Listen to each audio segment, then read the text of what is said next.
let me, if you would, allow me to set the scene. The streets of Laguna Alps were never known for being quiet. The city is always filled with raucous celebrations of high profile people, followed by hopeful citizens wishing to witness a fraction of their glamour. Tonight was no difference. Carlisle Hotel was rented out to celebrate some of the most prolific names in Hollywood, wrapping production on Lucas Beltal's new film, the highly anticipated sequel to the legendary western The Devil's Price. The world had been taken by storm with the supposedly true retelling of the story, and with whispers of Lucas's retiring from the business, the sequel was expected to be a perfect swan song to cap his career. While a director can dictate a lot in the film, it's completely up to the cast and crew to make a breathtaking final product. And so, countless celebrities file into the hotel lobby, exiting their luxury cars and limousines with crowds of fans and paparazzi clawing hungrily behind security barriers. Never one to be late to a party like this, the Ginger Rockefeller, steps out behind Lucas Beltal, kindly sharing the fame with the aging man. Ruby, you are free to improv anything you'd like for your entrance. Oh, oh, oh my goodness, this is so much pressure on me. I don't even know what's happening. You don't have to, but Yeah, I feel like I don't. I mean, I'm just walking in with this man. yeah, Okay. you are. That's all you want to do? You just want to go straight to business, walk in? Yes. Oh, I didn't realize the token was still there. All right. Next, the acting power couple of the decade, Edward and Jenna Landry, slink out of their black and gold Jaguar Roadster and greet the crowd with enthusiasm. Edward turns to the crowd, looking at a bunch of adoring fans, and takes a small bow, going out of his way to make sure that his lovely wife is right arm in arm with him. She is giggling to herself and even takes a moment to step to the side and sign a few fans who are begging for autographs. All right, I'll take care now, you hear? God, my voice cracked. I hate myself. Anyway. Afterwards, the highly beloved actress, Sydney Fay, is hidden from view in a tinted window of a limousine. The Goliath was a symbol of poise and beauty, all wrapped into a 7-foot frame. The crowd hollered as her legs began to exit the car, and she pulled herself to full height, the beautiful gold and green dress falling elegantly into place after her. What people did not expect was for someone else to follow. The public had heard that Sydney had quietly married a man shortly after working on Devil's Price, but his identity never seemed to be confirmed. The man seemed to value his privacy, and all the public had was whisperings of a name, Sammy. What people did not expect was a short, stringy goblin to clamber out of the car behind Sydney. The crowd had confused murmurings, but was still enraptured by Sydney's presence. Many shrugged it off as some butler making a mistake before Sydney crouched down and took his hand, staying in place and posing for a few pictures as she whispered over to him. They're just surprised. Keep it together, okay? Yeah, of course. People began to notice the matching wedding bands as they were hand in hand. This was Sammy. While many were still squealing and screaming from excitement, a small undercurrent of laughter rumbled through the crowd, unsure if this was some elaborate joke or the truth. It's okay. We can just go inside, okay? Yeah, okay. Well, let's do that.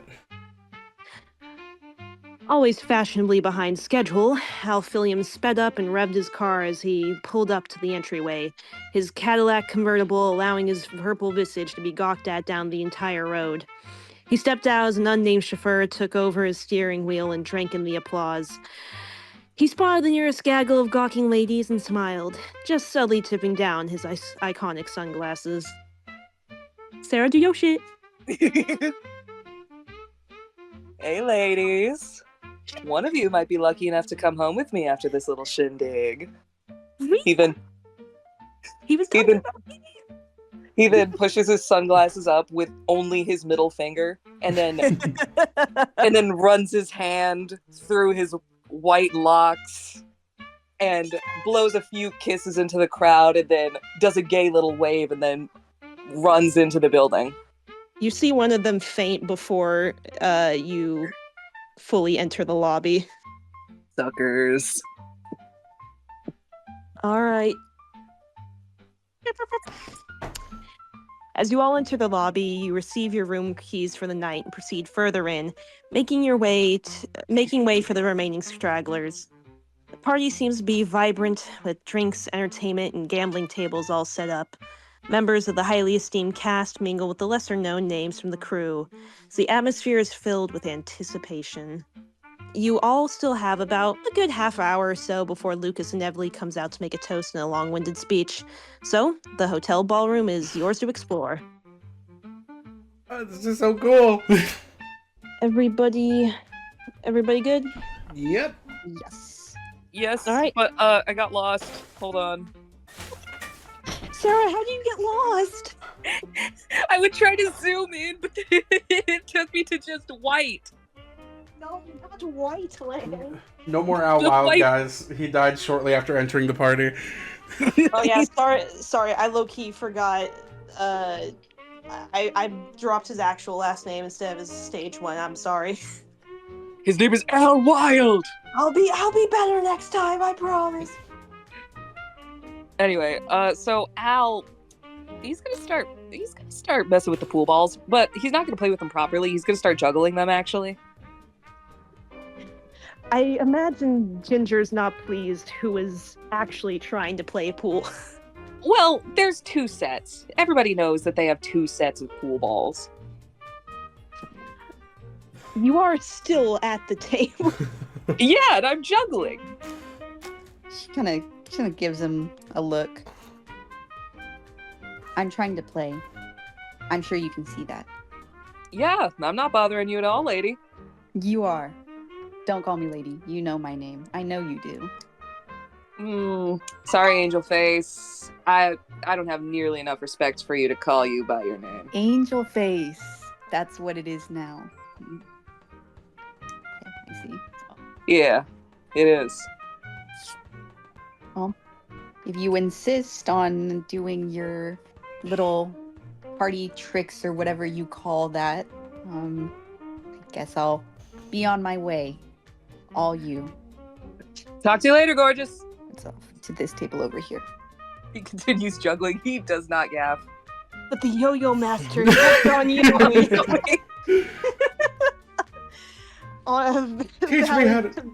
Teach me how to be a yo-yo man, I said, but he didn't say anything. He just kept on yoing. That is Sorry, unironically Al. Sarah, you made me so scared that you forgot all your lore. I was about to be like, why is he acting like she's a stranger? Thank you for calling her out, Ruby. You're welcome. All right. Sydney is over there at the entrance with Sammy, and she kind of looks at him and is like, okay, like I said, it's all about projecting confidence with these people. You have nothing to worry about here. There's a few people who you can just mingle with. You know, if you're trying to butter someone up for a pitch or anything, you know, just try and make some small talk beforehand. Don't want to get straight into business, okay? Right, yeah. Look. You really think this is gonna work? I mean, I've seen what you can do, and it's incredible. I'm sure someone else will see it too. God, how do you... I mean, I know you've done a lot of these, but how do you get used to this stuff? You know, some are better than others. This group is a little bit more of a mixed bag, but you know, some people really do all get along here. Yeah. You know, if you're wanting something that maybe isn't for business and just to warm yourself up, if you take a look to our right over here, there's those 2 are newcomer actors who were brought onto the scene. I'm pretty sure they'd be a little bit more humble than some of the other people here. Who is she pointing to? She's pointing to the table with an Aarakocra and a tiefling. You know, I think it is. Maybe I just need a little liquid courage in me. You know, at least a little bit before I get in. But hey, thanks for doing this for me. Of course, honey. Okay. I'm gonna just sit up at the bar right here. And I'll be like, "Hey, barkeep, rum and coke, please." No problem. Thanks. She goes over and doesn't take very long. She seems pretty well versed at her job at this point, and slides one over to you. Appreciate it. He just starts like downing that shit. To the side of you, you notice a elf man sitting next to his wife, and he seems to just out of the corner of your eye give you a second look before kind of turning his back the other way. I'm gonna drink the rest of my drink and then turn over and be like, "Hey, you enjoying the party?" Oh, yes, of course. Been to so many of these at this point. They all tend to blend together, but the music's always good and the drinks are even better. Yeah, no, real nice atmosphere here. So, new face? Yeah. I did the artwork for the poster for the film, and then obviously that my wife over there, Sydney, she was one of the stars in it. Oh, you're Sammy. Oh, she does not stop talking about you, I'll tell you that. Really? That's that a fact? Yeah, she just goes on and on. I mean, I guess with you being newlyweds and stuff like that, it's only natural. Yeah, well, I couldn't exactly shut up about her myself. Nice. This is my wife, Jenna. Have you guys met before? I don't believe we have. I'm gonna reach over and shake her hand. She reaches over with a really big beaming smile on her face and seems absolutely enthralled to meet you. Almost a little too much. Oh my gosh, it is so nice to meet you. Sydney has said so much about you, and she just goes on and on about how adorable you are, and it is absolutely true, might I add. Oh, thank you. Glad I could make a good first impression without even being here. We were not expecting you to show up. I mean, she said that you like your privacy and whatnot, and you kind of tend to stick your little drawings or whatever, but that is so neat, making cartoons. Yeah, she's been giving me the courage to kind of put myself out there more, kind of focus on bigger horizons. I'm working on a little project myself right now, but I'm just trying to see where it goes, trying to talk to the right people and all that. Jenna seems to light up with a bit of hope, and she turns to Edward and kind of eggs him on the shoulder a little bit. Edward, you should probably maybe get Ginger in on this. I feel like this might be something that she'd want to hear. Edward kind of clicks his tongue and thinks for a second. Is like, I mean, she's not really in the business of kids' cartoons or whatever, but, if this is a big project, she does like to be on the edge of entertainment and whatnot. Yeah. I Believe me, sir, what I got cooking up here is something no one's ever done before. It's gonna be revolutionary. Well, I suppose we can hear your pitch later. Night's still young, though. Yeah, of course. But I appreciate you keeping me in mind. Both of you seem like lovely people. Of course. Enjoy yourself, champ. Yeah, of course. I'm gonna go back to Sydney and be like, holy shit, I think I actually made it in. You did? Yeah, I know. I was talking to those two over there, and they were talking about someone named Ginger and how she might be interested in my project. Sydney kind of shrugs and surveys the room and sees Ginger at the table over there, and is just like, oh, yeah. I don't really know much about her. Some people say she's a bit of a tough cookie, but I guess that means if you can convince her, then you can convince Hollywood, the rest of Hollywood about everything. Just gonna have to turn on the charm, I suppose. Oh god. Oh man, this drink's working faster than I thought. Believe me, you have plenty of that to go around. But I appreciate you putting a good word for me with everyone. They seemed very happy to meet me. Oh, please. It's not like I try on purpose. You just come up, and you know that I have nothing but positive things to say about you, honey. Yeah. Well, like I said, down at the studio, God, I could not shut up about you. I'm pretty sure they know just about as much about you down there as, I do about you. All right. Well, I'm gonna continue mingling about, and you can stick by my side or go off, whatever you need to do. Okay? I think I'm just gonna sit here for a minute, collect my thoughts, start thinking of pitches. All right. God, they're gross. I hate them. Someone explode them now. Sure. Dude, I hate this. What are you talking about? I just know Sarah's sitting there going, boo to me. Oh my god, don't think about that right now. It's fine. I didn't even say anything, God. It was different. It was different before we got all gay and shit. Julia, it's fine. Just keep No. doing your shit. Explode him. No! Sammy dies in an explosion. I gotta make a new fucking character now. Gas leak. There's no way he could have survived that. He only has 8 health. He's a fucking wizard. You could breathe on him and he'd die. Yeah. Alright, does anyone have anything else that they want to do at the moment? This is a very roleplay heavy session, so this could all be over very fast if you don't feel like it. But if you don't have any more ideas, I can get on to the next section. At this point, Al is juggling all of the pool balls. I'd like to go get a drink from the bar. So I'm going to go up on this side of Jenna. I'm not going to look at her. And go, give me a Cosmopolitan, make it a double. She snaps her finger.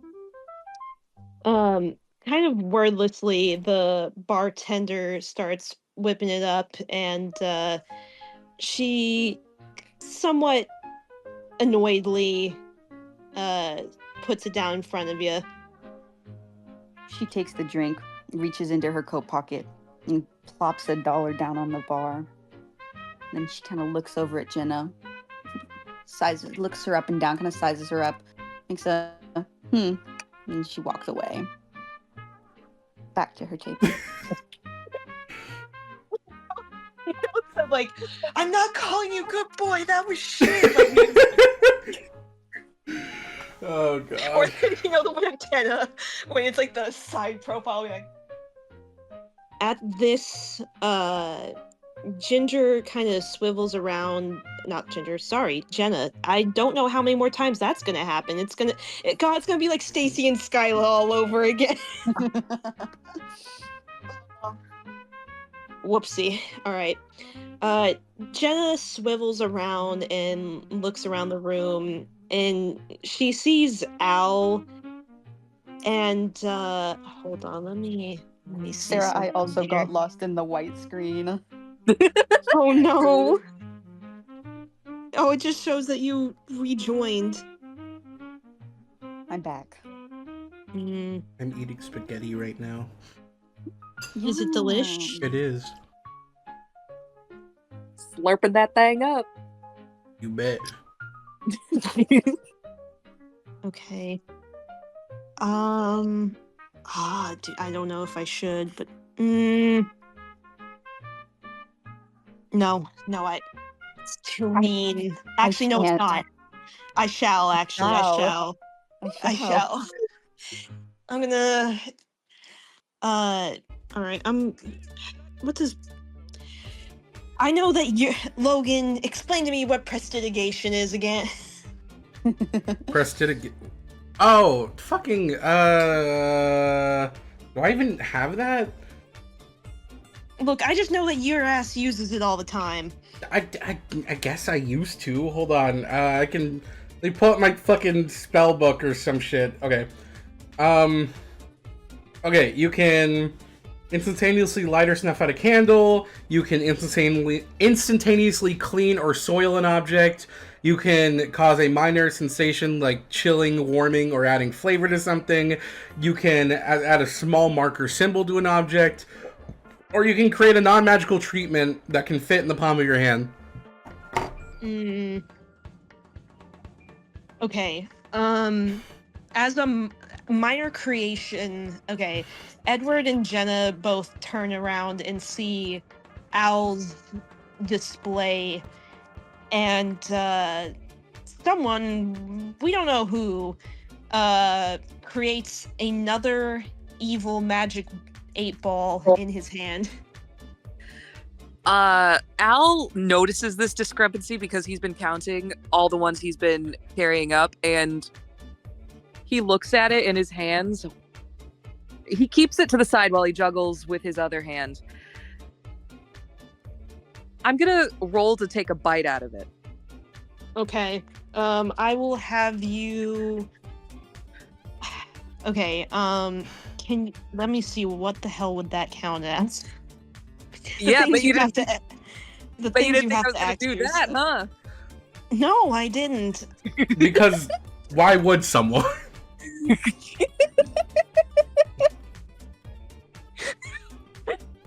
Depending on how high you roll, depends on how this tastes. Oh. What do I have to roll?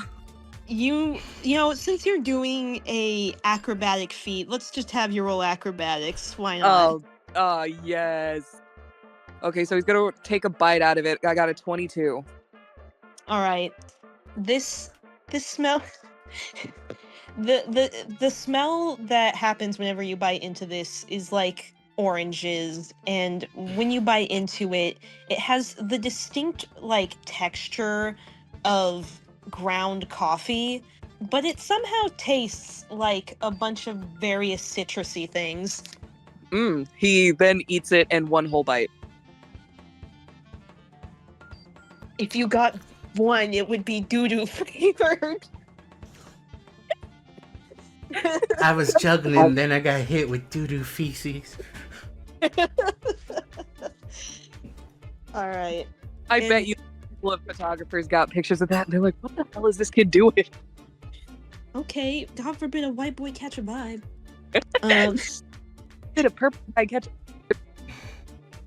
Jenna still has like a smile on her face, but Edward seems a little miffed. It's like, damn it, Paul didn't kill him. Damn it, I forgot to make it shit flavored. Maybe someone else interfered with the spell to make it not shit flavored. Okay. Sammy, you over to the side hear the tiefling and the Aarakocra in a kind of like odd conversation for this very happy-go-lucky and overall like positive party vibe.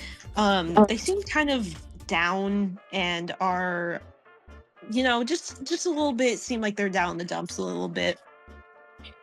All right, what do I hear them say? You do want to listen in? Mm-hmm. All right. You inch just a little bit closer, and you can hear the tiefling be like, "Oh, come on, you know they don't actually mean that. I mean, there's still plenty of other places. I mean, you just gotta keep looking, right?" And the Aarakocra kind of looks over and she's like, "Dude, I've been in this game for about 6 years now. It's the biggest role of my entire life. What if I peak after this? I don't know how many other studios are willing to hire Aarakocras. I mean, we don't exactly have a long stage life." The tiefling kind of shakes his head and is like, "Look, you know, if someone like me, this is my first role ever. It can only go up from here, right? I mean, this is set to be one of the biggest deals in all of Hollywood history." He was gonna turn to Sydney and be like, "So, I mean, I knew this movie was a big deal, but it's like a big deal, huh?" Yeah, people really like westerns, and you know, Lucas kind of cemented himself as one of the prolific names in the genre. And you know, with the rumors of it being his last. A lot of people are hoping that it measures up to their expectations. Really, wow, I didn't know that this was gonna be his last film. It's a shame. I mean, it is just a rumor, but especially with him getting up there in age, I couldn't blame the guy if he wanted to retire and just relax for a bit. God knows that this entire industry can take its toll on you after a while. Yeah. You know what?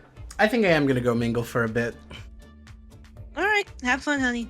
I'm gonna come over to their table, or yeah, they're our table. Be like, Yeah. hey, wouldn't happen to got room for another one, would you? Of course, especially the ones like us who are a little bit on the outskirts, so to speak. Appreciate that. You know, we gotta look out for each other. Yeah, absolutely.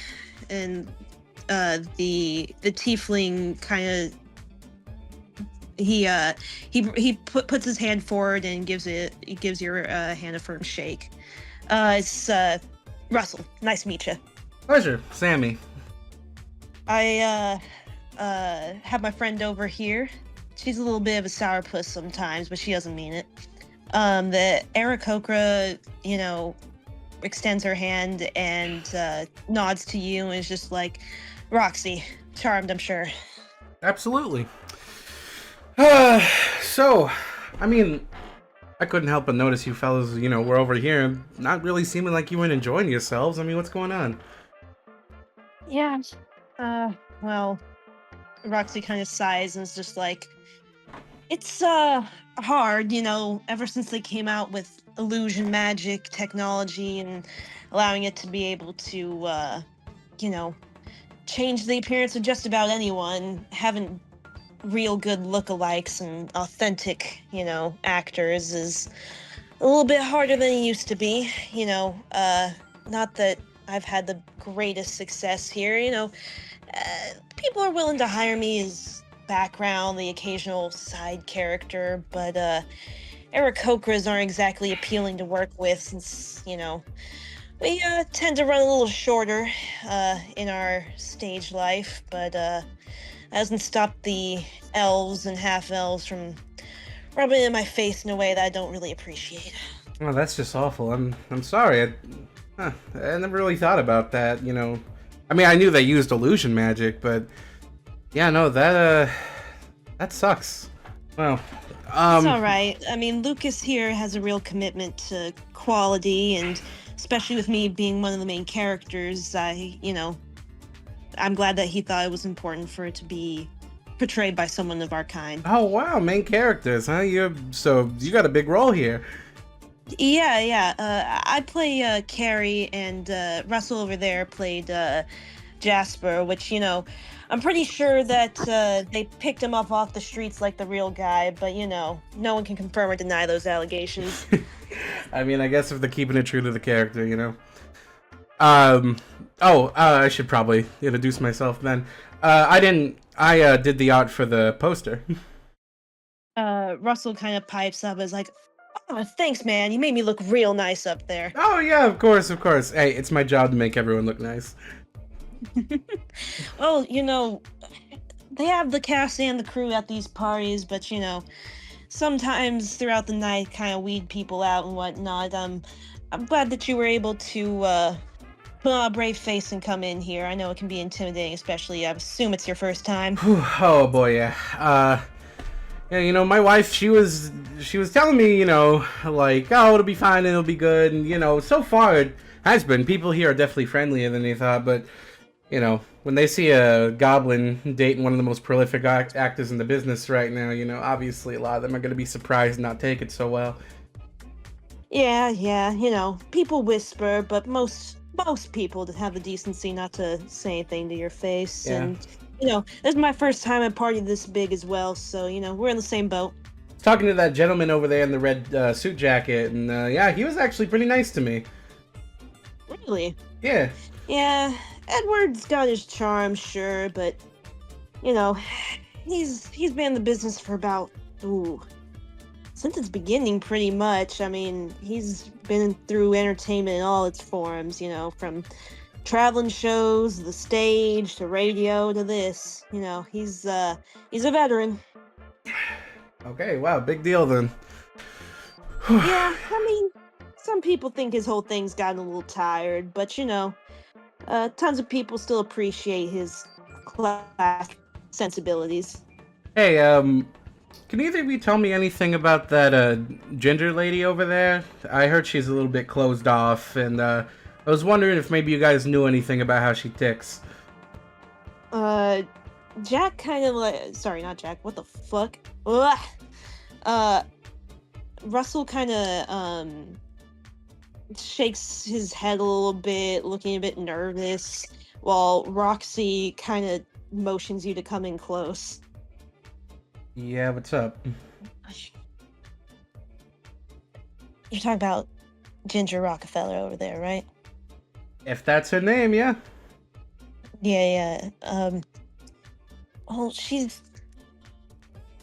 been in this for a little bit too herself, and some people to stay in the game, they kind of lose a bit of the integrity, a little bit of the charm. She's still all right, but she's got her moments where she slips. She's pretty hardcore. She means business, and there's definitely rumors. Nothing confirmed. Nothing can really ever be confirmed in this field. But she gets herself mixed up in some unsavory types from time to time, and does things that no one would probably want to hear about.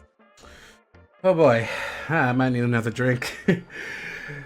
All right. Yeah. Don't lose yourself beforehand. She will crack anyone who can't stand the pressure. All right. That is good to know. Well, but if you're trying to pitch something to her, I wish you the best of luck. Sometimes she can be extremely generous. I mean, she financed a whole lot of this film, and if she believes in someone and something, then she's willing to back it. But you just gotta make sure that you don't seem like you're cowardly. You don't want to seem like you're a flake. all right. Well, this is my moment, and it's been lovely talking to you all. And hey, Roxy, was it right? Mm-hmm. Yeah, keep your chin up. I'm sure you'll find something new for yourself. I'll try to keep it in mind, but best of luck in your endeavors too there, okay, Sammy? Sure thing.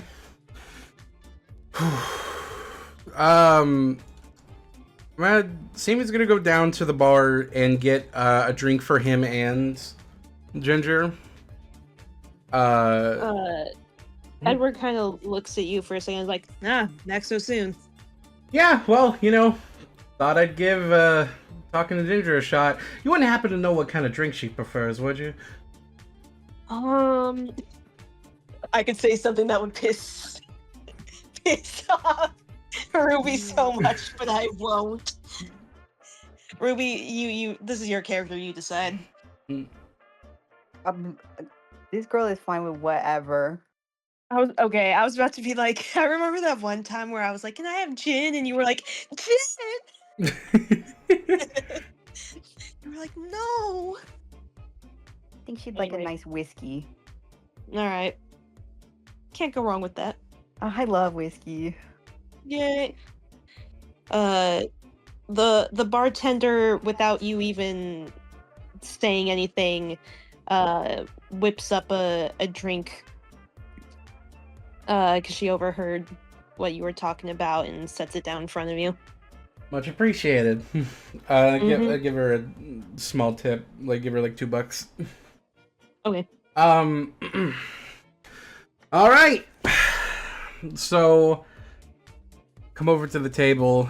Put the glass down in front of her. Go, hey, you mind if I sit? Is this for me? Yes. Whiskey. You know how to impress a lady.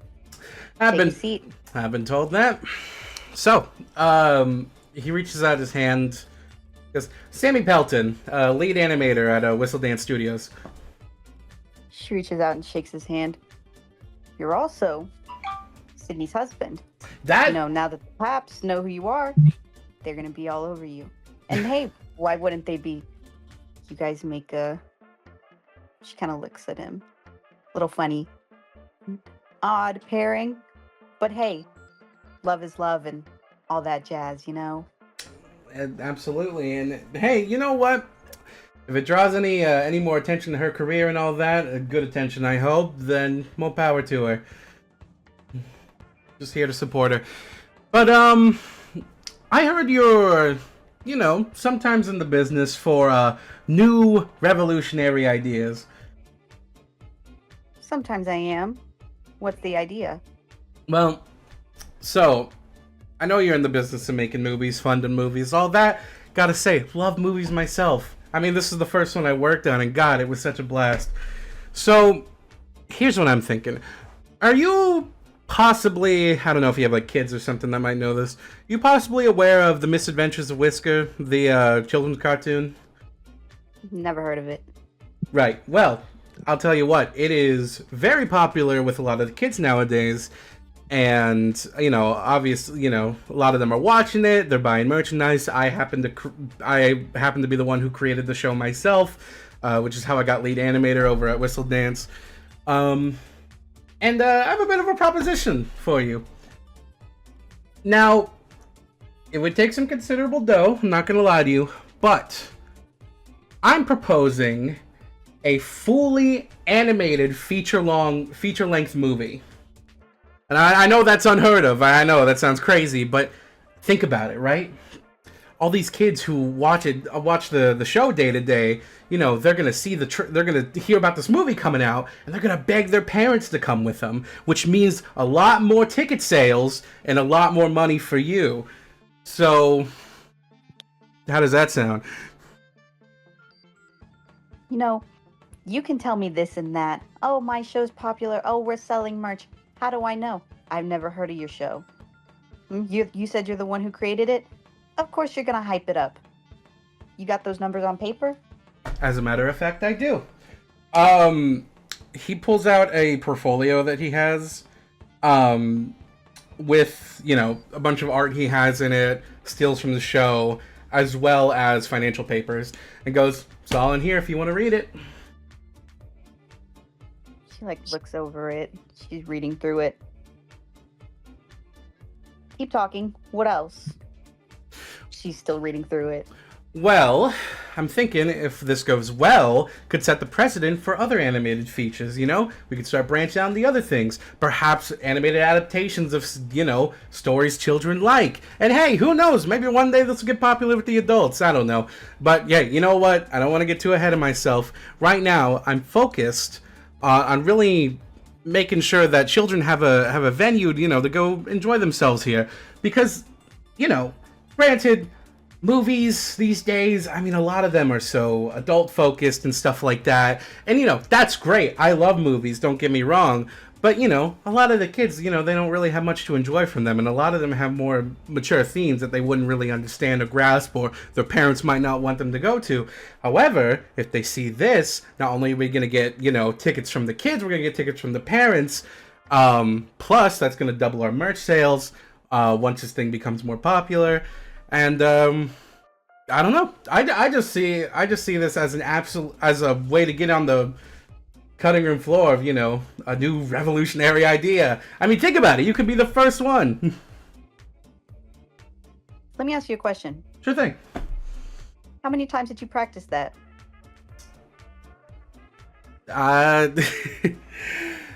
Does it matter? Ballpark number. I'm sorry, what was that? Ballpark number. Give me one. Maybe 2-3 times. I'm gonna keep this folder, okay? All right. Thank you for the drink. You Cool. can go now. Anytime. I'm just gonna come over back to Sydney and just put my head on the table. Did she eat you alive? I don't know. Well, she was a lot scarier than I thought she'd be. But Yeah. but she didn't say no. She did not say no. She kept the portfolio I prepared. Okay. Well, that's a good enough hook. I've seen her literally throw them directly in the garbage before, so the fact that she hasn't is a good first sign. Whew. I'm glad you told me to bring those financial papers. Yeah, I mean, with a lot of the people here, money talks a lot more than the art itself. Right, gotta remember that. Okay, I'm gonna stay here for a while. Okay, you take a breather. The night has been going pretty well. People are all still mingling and having a good time. And so the room starts to get quiet and hushed as an older man that very quickly is recognized as Lucas. Uh, he steps out onto a stage and taps a microphone a couple times, and everyone directs their attention to him.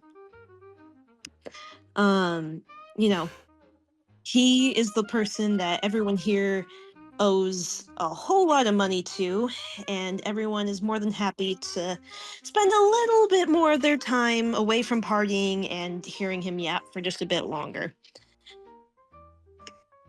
He clears his throat and he begins to speak.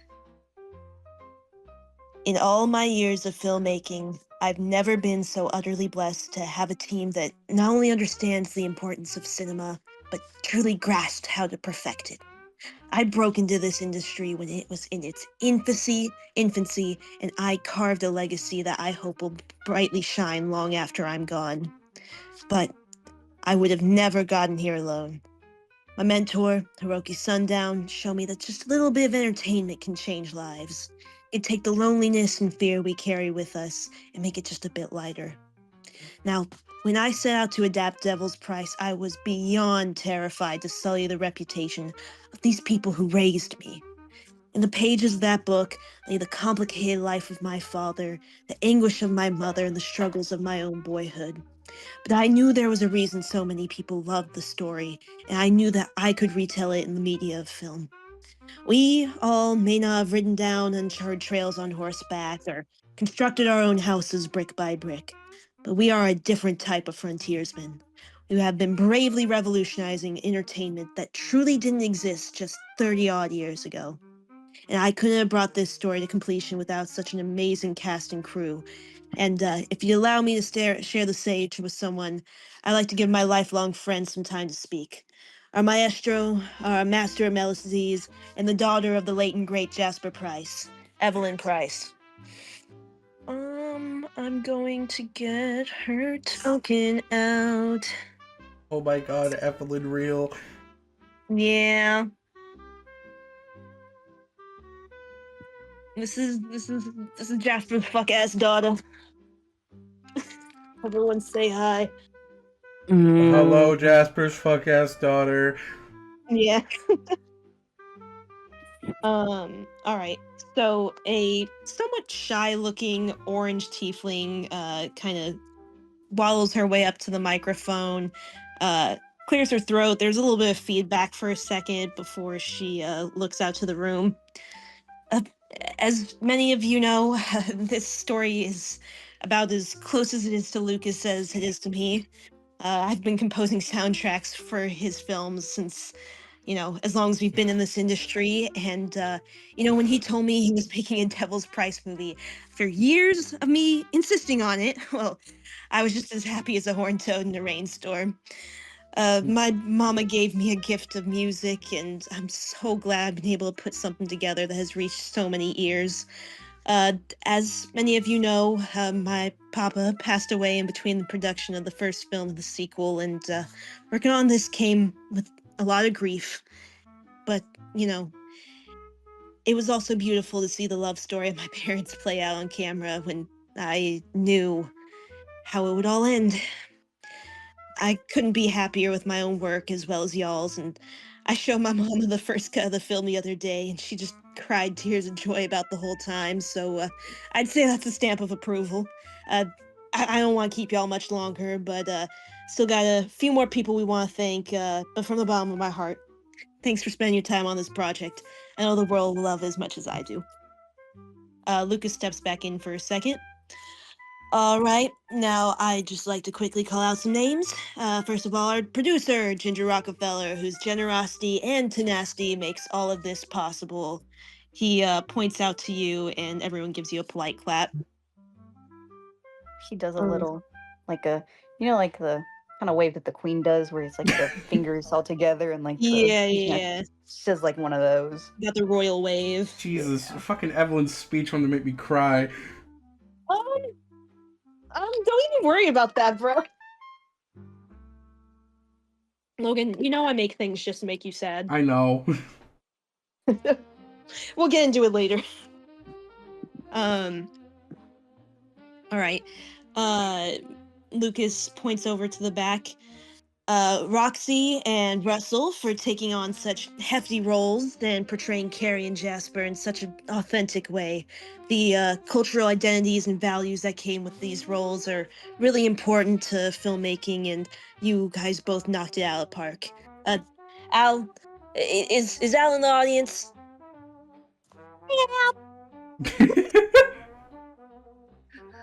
He calls out. All right. What? He calls out shrilly, holding up the girliest martini you've ever seen. I just imagined like a really tiny owl. Just It's like Steve and Big. yeah. You Hello. got drunk. All right. He looks at you and he says, Al, you have brought laughter, jubilance, and tragedy to Hiroki every single time you jumped in front of the camera. I could not imagine someone that was better suited for the role. And I'm sure he's laughing it up somewhere in heaven, seeing how well you reprised this. Listen, man, just that mustache was calling to me. And you wore it excellently. He tucks his hair behind his ear like Debbie Ryan. He's such a faggot. Why is he guys be saying gay shit? Just making sure I'm not getting bent over a pool table in here. He does also bend over the pool table. Hoping gay shit would happen. He balls that he was juggling. Does that thing that gay people do when he lets the balls roll down his shoulders from one arm to the other to let them rest on the pool table. That's... Al, I hate that you have so much aura. It's in character, but I hate it. We'll make a loser out of him yet. Alright. I just saw Sammy rotated again. He's over in the fetal position crying. Al had so much aura. Fucking, I get up. And nothing gets me down. He's still on the floor, just sitting up. The drinks are really hitting him though. His fucking 3-foot body cannot handle all that.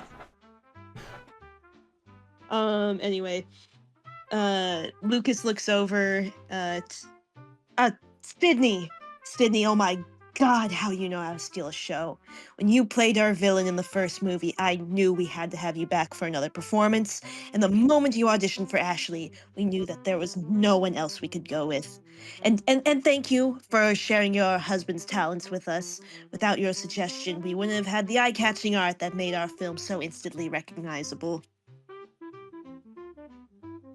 Sammy's just gonna start like clapping and looking over at Sydney.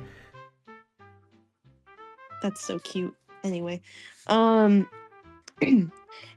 finally, Edward and Jenna Landry.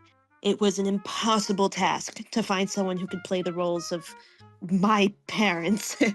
It seemed impossible to me that someone could understand the complexity of my mother and father's love and the passion and anguish of it all. And yet somehow you captured the lightning in the bottle and embodied the spirit of their romance, portraying a relationship that doesn't get highlighted on the silver screen very often. Now, I've taken up plenty of your time, but I leave you with one last little announcement. The rumors are true. No matter how this movie performs, Give and Take will be my last film. Working on this duology has truly brought my creative spirit to rest, and I won't lie, I'm looking forward to retirement and facing the western sun myself. But you've all got much more ahead of you. So drink up and be merry, for life is for the living. And everyone goes back to normal. Oh yay, foreshadowing. Yay! I had to. Oh, good lord. So, if anyone has anything else they'd like to do or say, you're welcome to. If not, I can get us moving along to the next area. Can I just say, me as Ruby, I'm very attracted to this brooding-looking elf up here at the top in the purple suit. Well, let me expand him for you. I was just looking for, because like canonically, like in world, there's supposed to be a lot more like elves and like half elves in the industry, but I couldn't find that many like tokens that like fit the aesthetic. But this is him. Who This is is what he this looked gorgeous, like. gorgeous man? Yeah, he looks nice. From far away, he kind of looked like Loki to me. Oh, I see that. Yeah, but that's. I mean, you're welcome to talk to him if you want to. No, she wouldn't.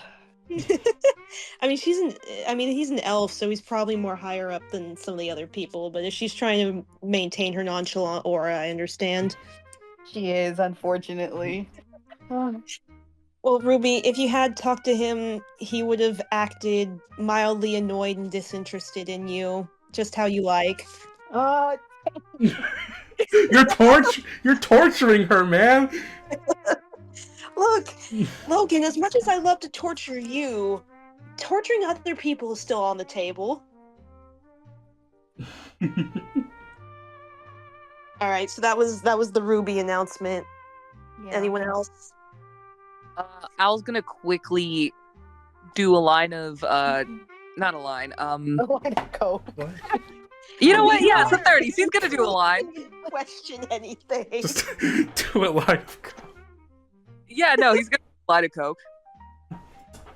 Hell yeah, white boy, bump that shit. And then another girly drink. Hold on. This girl gonna come over here and be like, "Hey, you got more of that stuff?" He looks from side to side and is just like, I will share this once because I'm feeling generous. But if you get any boogers on this rolled up $100 bill that I am using to snort this shit, I will beat you so severely. I'll give you a kiss. Okay, deal. I'll give you a little smooch. I thought you were about to be like, if you get any boogers on my sugar. So fair enough. Concern. In the middle of his threat that he was about to make sure that no one could tell her brain from her uterus. Jesus. Like, I love Al, the man whore that you are. All right. Cokehead. Hashtag brat. He's having his brat summer every day. Yeah. Who is fondling a bag of chips right now? It's not a bag of chips. Don't worry about it. I'm almost done. Hold on. It's not chips, though. What is it? You gotta share with the class. No, because if I share with one of you, then I gotta share with everyone. Tell us. Just fucking pretzels. Goddamn. Yummy. I knew it! God, I wish everyone had put in their predictions before so we could see. My ass was thinking they were veggie straws or something gay like that. I don't know. I genuinely, I don't know if I fuck with veggie straws. Sometimes I do, but other times... What? What? What's What the holdup? mean? What do you mean you don't fuck with veggies? I didn't know. I said I don't know if I fuck with them. All right. While you guys are talking, I'm gonna go piss real quick. Like on Me one hand, I kind of fuck with them, but on the other hand, I kind of don't. Like Me and veggie straws have a very complicated relationship. We're very will they, I won't they? love veggie straws. I love veggie straws, but you have to eat them in a certain order. I eat the orange ones first and then the green ones, and I save the yellow ones for last. Interesting. Maybe if I ate them that way, I'd enjoy them more. Because I don't know what flavors there are, but orange I think is carrot in my mind, and I don't really like carrot So you, flavored stuff. so you eat the orange ones first, so you can save the best for last. They suck. And then the green ones are okay, but the yellow ones are better. And like I said, I don't know what flavor the yellow ones are, but in my brain they're butter. It's like I'm eating sticks of butter. My favorite vegetable butter. I'm gonna actually look that up. What are the veggie straw flavors? Hold on. That doesn't seem right. Oh wait. No, these are the different. Okay, what are the 3 veggie? Okay. Oh, it's not carrots. What is it? It's tomatoes. Ew! That's actually worse. Ew, I hate tomatoes. The green one is spinach, and Okay, the yellow ones are potatoes. That's why they're the best ones. Because they're just potato chips. Potato. Yeah. Potato chips But- are arguably the best. Yes. Yeah, potato chips are awesome. I was gonna say about Al and Ginger that Al is doing a line with $100 bill, and Ginger is demure, and she's doing a little bump with those heart necklaces with the little spoons. Oh, someone decided to bring a spoon. Wow, good for you. They are not fucking. the same. I just know that spoon is covered in crust and snot, and you had a sinus infection on it. Meanwhile, I'm demure. I spend my hundreds. Your characters would be the type to be elitist about snorting coke.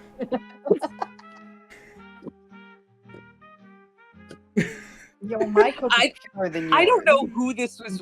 I don't know who this is referencing. It could apply to both of us. It is applying to both of you. You guys would both do that.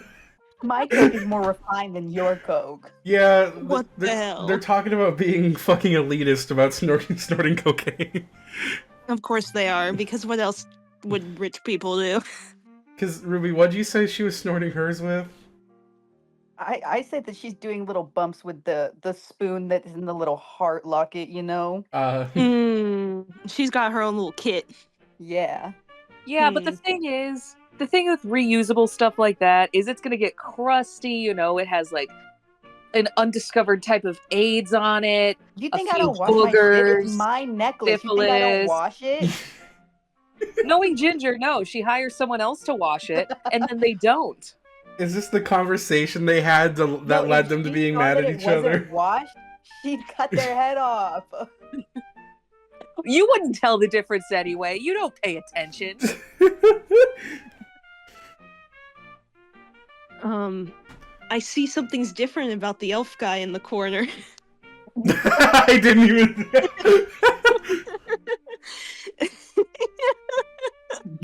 I've done such a thing.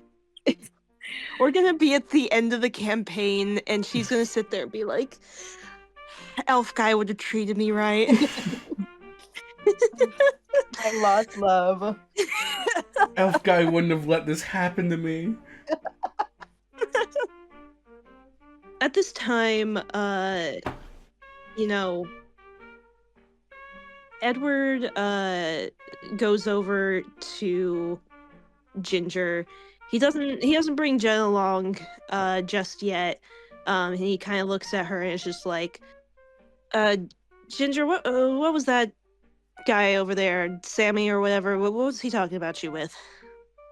He had a pitch for me. A pitch? Huh. Yeah, a pitch. Well, how are you feeling about it so far? I'm looking into it. Me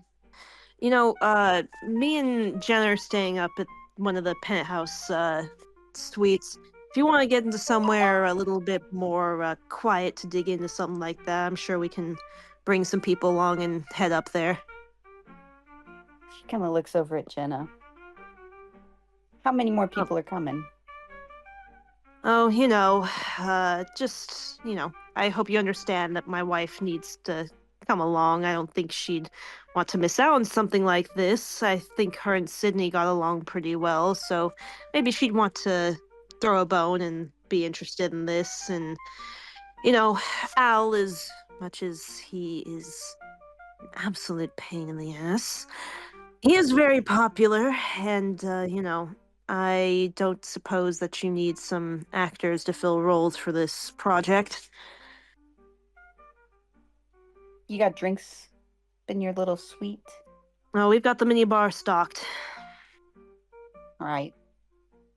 It's gonna be not stocked by the time we're done. Well, I hope you know. I expect nothing less. I've worked with you plenty of times to know that that's how you operate. All right. Um, Well, let's get to it, I guess. So at this point, Ginger, you were the one who was told to fetch Al. Hey, Coke Boy or whatever your name is. I don't know what you go by now. All these weird stage names. What a wild. What are you? Huh? I don't know. All right, Anyway, listen. I can cut you a deal. Pretty ladies like you can call me Al. If this were any other event, you'd be calling me Mr. Wild. Now, Angel Face, take me to where you're going. I seem to have lost a bit of my balance. Angel Face again. Where'd you come up with that, huh? You got the wings, and you got the beauty of an angel. Just wish you wouldn't open your mouth sometimes. But you have to pick and choose. Why don't I start calling you asshole then? Because your face looks like one. Aw, honey bunny, you're just jealous, and that's okay. If you want a job, why don't you follow me, huh? How about that? I'm following you. Appreciating the view, too, but never mind little old me. Yeah. Look all you want. Don't touch. Yes, Where's my wife? She didn't seem to follow along. Wait, was I invited up? Logan, this is your pitch. Oh, okay, cool. Right, forgot that. Yeah. I mean, I imagine that. Sorry, I forgot to roleplay it, but Edward came over you and let you know that Ginger's putting something together. You guys all head into the elevator, and you head up, and now we are up in the suite. Don't mind the fact that it looks modern. It's the only hotel map I could find. All right, so the elevator doors open, and you guys are met with a very ornate and fancy penthouse suite. It seems that Jenna and Edward had already come up here before, even briefly, and put some things down and settled in. But aside from that, it's pretty clean, and everyone shuffles in and is ready to talk business. Oh, nice place you got here. Well, Edward kind of looks back and is just like, well, they tend to know who's the highest rollers around here, and the staff tends to place us accordingly. Yeah. Where's the bar? Right over there, and it's right over here. Yay! I'm gonna. You got any of those cocktail olives I can munch on? Munchy guy. You know me. The muncher. Jenna looks at him and is just like, I think you'd maybe have to check the mini fridge for that. Okay, whatever. It is fresh. Oh, and then Jenna turns to Sammy and is just like, oh, okay. Seems like things went well for you. I understand that You got a pitch for everybody here? Oh, yes, actually. So, he stands up. So, as I was telling Ginger earlier, once again, thank you so much for listening. I have an idea for a fully animated feature-length movie. And I know that sounds crazy because it's never been done before, but I genuinely think some good things can come out of it, including a lot of money for all of you. Edward kind of squints his eyes for a second. Is like, wait, like the moving drawing things. Yes. As I've said before, I'm the lead animator at Whistle Dance Studios and also the creator of The Misadventures of Whisker. Very popular with kids, if you have any, perhaps. And Everyone that here is show. childless. Ooh, I watched that show. you do? Yeah. Oh, lovely. Well, I believe that if given the right budget and time, that it could really make well for an actual movie. And I know that's never been done before, but think about it. We could get on the cutting room floor of all this, because when, typically it is targeted at children, and once the children hear about this movie coming out, all the fans are gonna, start going to their parents and begging them to bring them to this movie. So not only are we getting the adults' money, we're getting the adult paying for their kids to come. We're gonna see them in droves, and I mean, we've already got a few merch sales, but if we start really pushing it, we could get a lot more in merch sales once this movie comes out. And hey, if it does well, it could set the precedent for other stuff like this. Adapting, classic stories that children like, into movies. And Hey, slow down for a moment. Slow down. Edward kind of like cocks his head. And it's just like, the cartoons and stuff. Those are funnies. Those are comedies. Most of those don't really last super long. Kids don't really have a long attention span. What makes you think that kids are gonna sit down and watch a whole movie?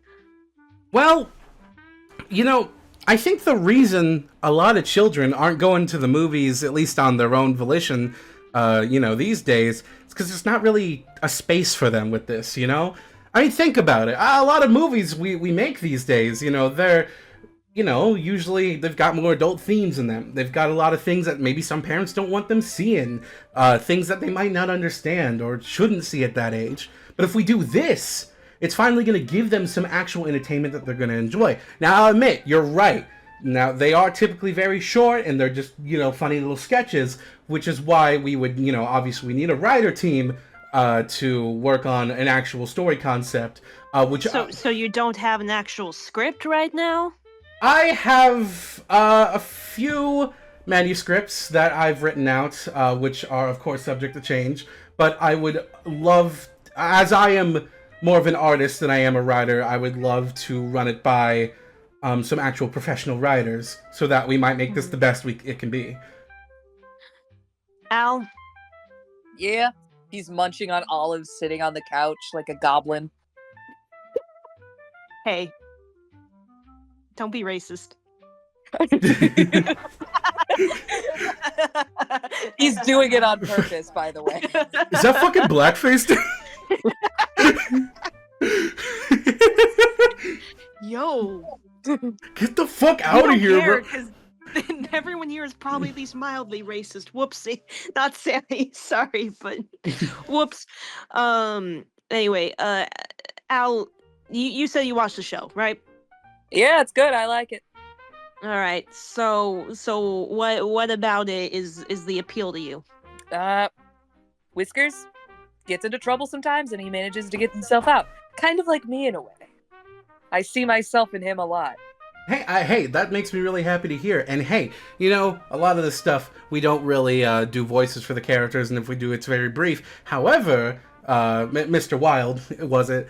I'm sure if you were to endorse this project, we could absolutely get you a role in it. Maybe even playing the character of Whiskers. Are you for serious? I mean, hey, I've seen your work, Mr. Wilde. You are a very, very good actor. If there's anyone I trust to play it, it's you. I could kiss you right now, but I do not want goblin hepatitis. That- So settle for a nice, mean handshake. That is not a real thing, but I'll take the handshake anyway. Big fan, huge. I go and shake his hand. Come back over here. He practically vibrates you, lifts you off the ground with how hard his handshake is. He goes, "Whoa, quite the firm handshake you have." I know, you've got quite the wimpy one. Don't worry, we'll fix that. All right, appreciate it. Of course, anything for my brother in arms. Jenna looks at this exchange going on and is just like, so how big would the cast need to be? I wouldn't say too big. I mean, we've got our three main characters. We've got Whisker, Winfrey, and Darcy. And then we'd of course need a villain of some kind, perhaps some henchmen, and then generally after that, probably just some, non-sequential side characters and stuff like that. I'd say it, maybe 15 people or so wouldn't have to be so bad. And how long does it usually take to make those animated shows? See, yeah, that's the caveat. A lot of the budget here would be going into the actual animation itself, as animation can take quite a bit. However, if we have the entire studio working on this, and perhaps we can collaborate with some outside sources as well on this, I'm sure we could get it done in about a year and a half. Of course, as lead animator, I will make sure that the work process here goes very smoothly, very well. I have a lot of experience leading crews like this, so you can absolutely count on me to make sure things go fast and efficient. This kind of makes Edward suspicious, and he's like, how can you have an actual frame of reference of how much time this will take if it's never actually been done? Well, I'll admit it's all estimations, but for a lot of these cartoons, they typically release weekly. We don't exactly make them week by week. We take about a year or so making a bunch of different ones, and then we release them in, weekly formats. But I figure, if it takes about a year and a half to make a bunch of little cartoons, it should take about the same amount of time to make one big cartoon, All right. Well, Ginger, you have the financial papers, right? I got him, yeah. All right, there's an office over the side over here. We can take a moment and mull over the boring stuff while you all knock yourselves out here. Yay!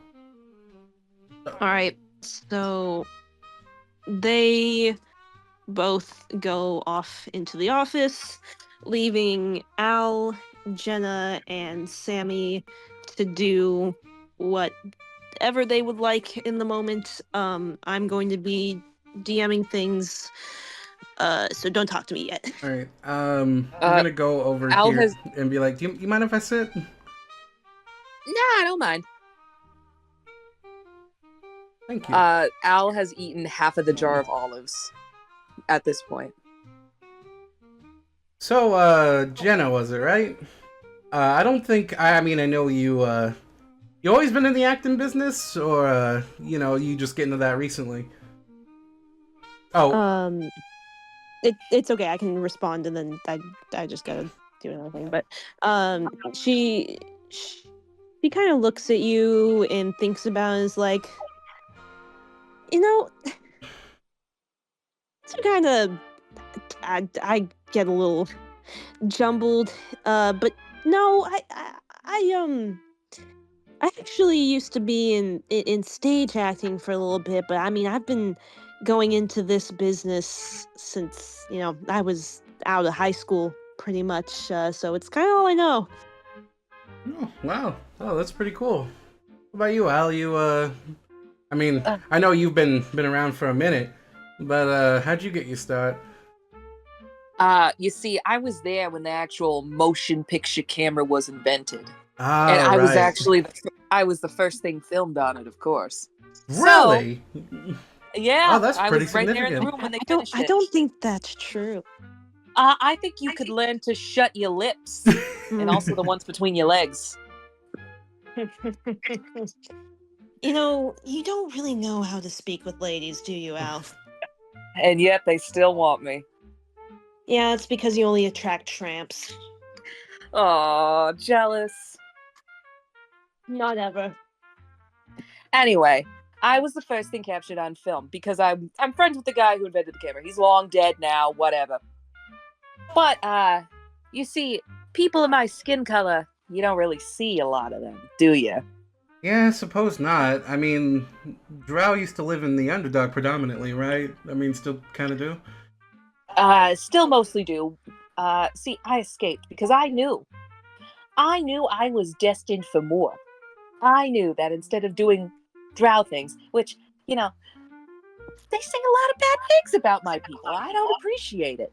Hey, I'm with you there. I understand. You know, we goblins. Some places are better than others, but I've definitely heard my fair share of uncouth remarks.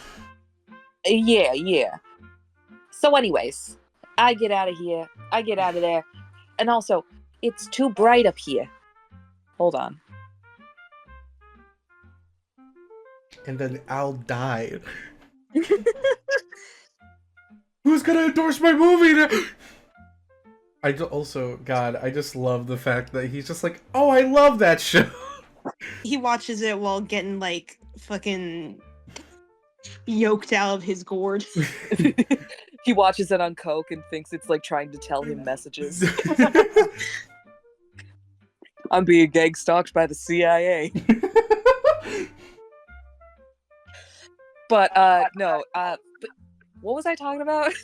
As Al before my you were talking about how some people don't like drows and you get discriminated against. Yeah. We don't all eat babies. I mean, I did know a few who did, but that's neither here nor there. However, I'm one of the good ones. I'm a very good drow, as you can see. I'm handsome, I'm smart, I'm tall.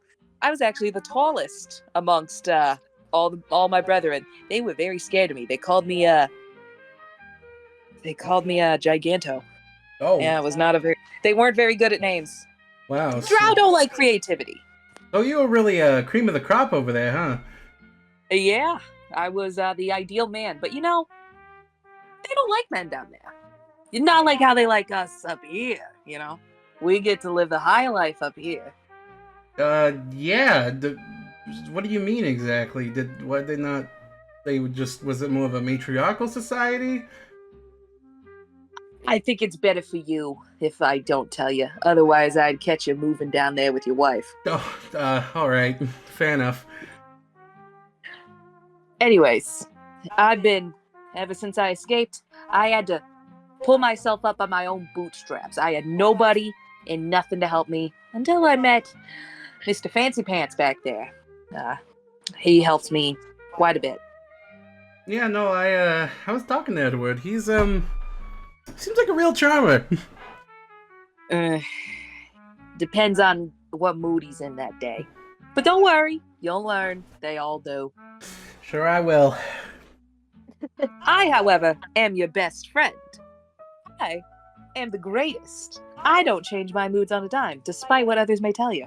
And don't ever listen to those tramps that tell you I'm a bad lay. They're lying.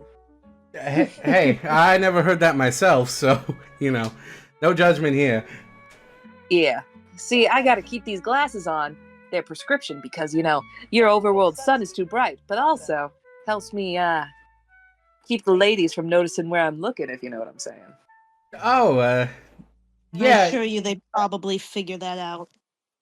And I assure you that I did not ask you. Well, I still have to be forced to listen to your chatter this whole time, but it's my place to be quiet, I suppose. I just wish It is, that doll. is yours. It is, doll. He reaches over and lifts your chin up so your mouth closes. She doesn't do anything, but she looks at you with so much hatred and bile in her eyes as she just kind of she imagines someone coming in and charging you with a pencil to your temple. Be for serious. But anyway, he just smiles back with a shitty grin. You can see his fangs, and he turns back to Sammy. So, how'd you land your wife? Be honest. Oh, wow. Well, nothing crazy, really. I was brought on to do, look around a studio because I was, doing some art for something. We met there, and I gotta be honest, I was smitten with her the first time I saw her. I didn't know what to say. I was a little choked up, But sometimes their perfume gets in my nose, and it chokes me.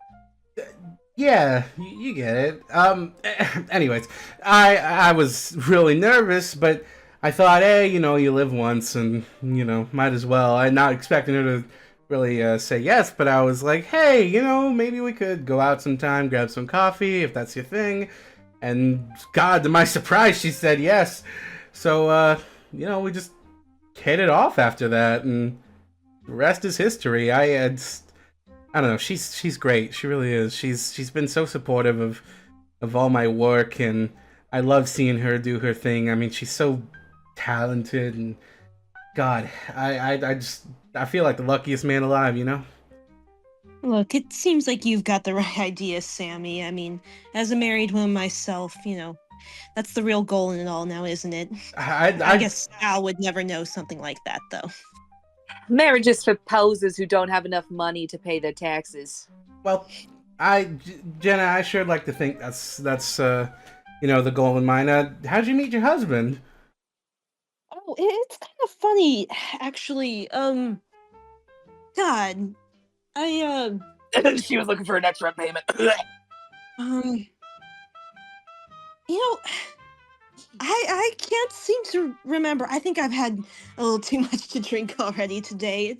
It's kind of fuzzy. I met him. I think it was when.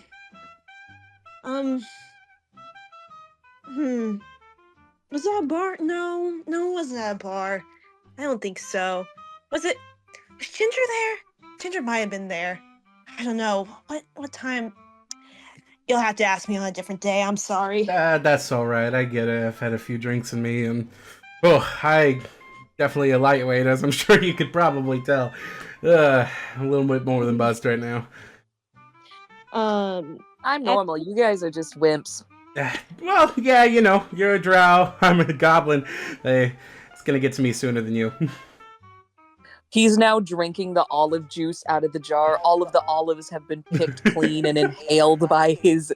Sarah, the way I would unironically do that. Disgusting. I love olives. I hate olives. Big fan of olives, huh? I do not like olives. I hate olives.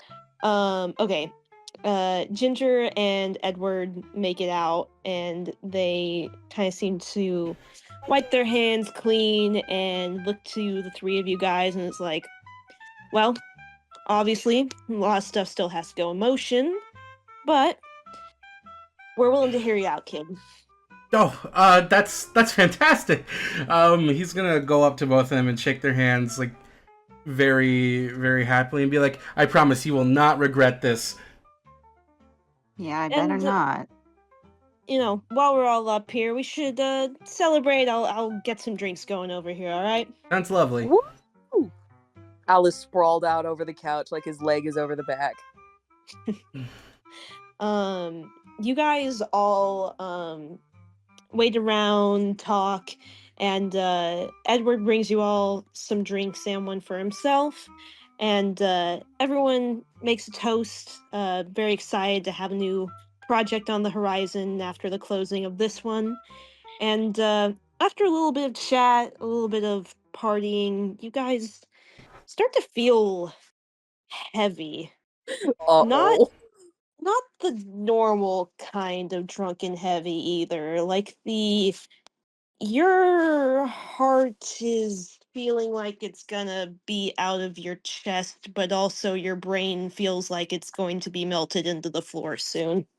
before you can really think to leave or do anything else, you just decide that you need a sit or a rest, and you all take a seat at a respective chair or part of the couch and feel that feeling slowly take you over until everyone goes to sleep. Sarah, I'm gonna DM you something. Uh-oh. She's just gonna reprimand me for snoring into the mic. No. She's gonna beat you over DMs, bro. No, bruh, I don't want to be yelled at. I didn't do anything wrong. She's gonna put belt to ass. If this is anything what I think it's gonna be, I'm actually gonna kill you. What? Don't worry about it. Just send me the message. Whoops. Sorry, Al. Excuse me? You didn't even send the message! I'm doing it. I was just realizing what you were implying with your sentence. I have such an odd looking cat because I just walked into the room. She was like staring at me like, take a step closer and this entire place explodes. You need to start jump scaring her, bro. No, I don't want. It's mean. You have to be a little bit mean to cats. They love it when you're a little bit mean to them. I think I don't know if they do. I think that just makes them a little bit more mean to you. Wrong. I did it to Ezra and she loved it. Well, Esther's a fucking freak, bro. Well, we raised her since she was a kitten, and whose fault is that? Fair enough. I don't know, because I literally could grab her by the head and shake her. I say shake her. I would very lightly jostle her. And she loved it. She enjoyed being jostled. She enjoyed being jostled. She also enjoyed coming up and trying to eat my food. Sarah, how do you feel about like a good jostling? I could be persuaded to enjoy it. But it does remind me of a game that my dad would play with me when I was a kid. He'd call it the steamroller. Where I'd be laid out on the bed and he'd just roll his entire body on top of me and then get off. Sounds like a fucking wrestling move. I mean, it kind of was, but also I was a kid, so I don't know. Grown-ass man just flopping all over you.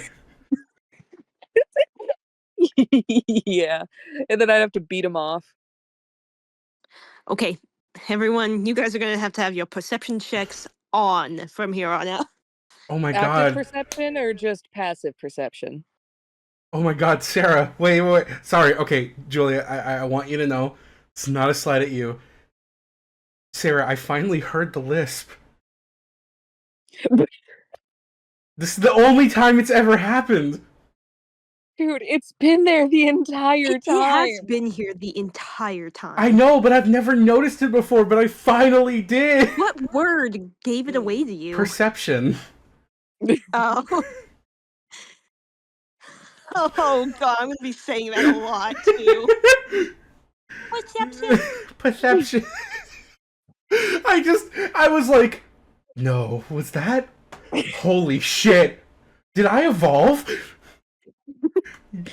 I can't believe Logan evolved mid-session. It's so funny that he only notices or realizes things just because I tell him. Well, I'm telling you, you're so powerful, Sarah. If neither of you had mentioned that she had a lisp, I would have just never known. For some reason, I can't hear it. But also, I just have a weirdly good perception. I can perceive these, not. I love perceiving. I love looking at things and like, huh, that's weird. I hate perceiving. I don't do it often. So I can carry them around with me. So are we supposed to roll per perception? Not yet. Okay. Al, you are the first to rise.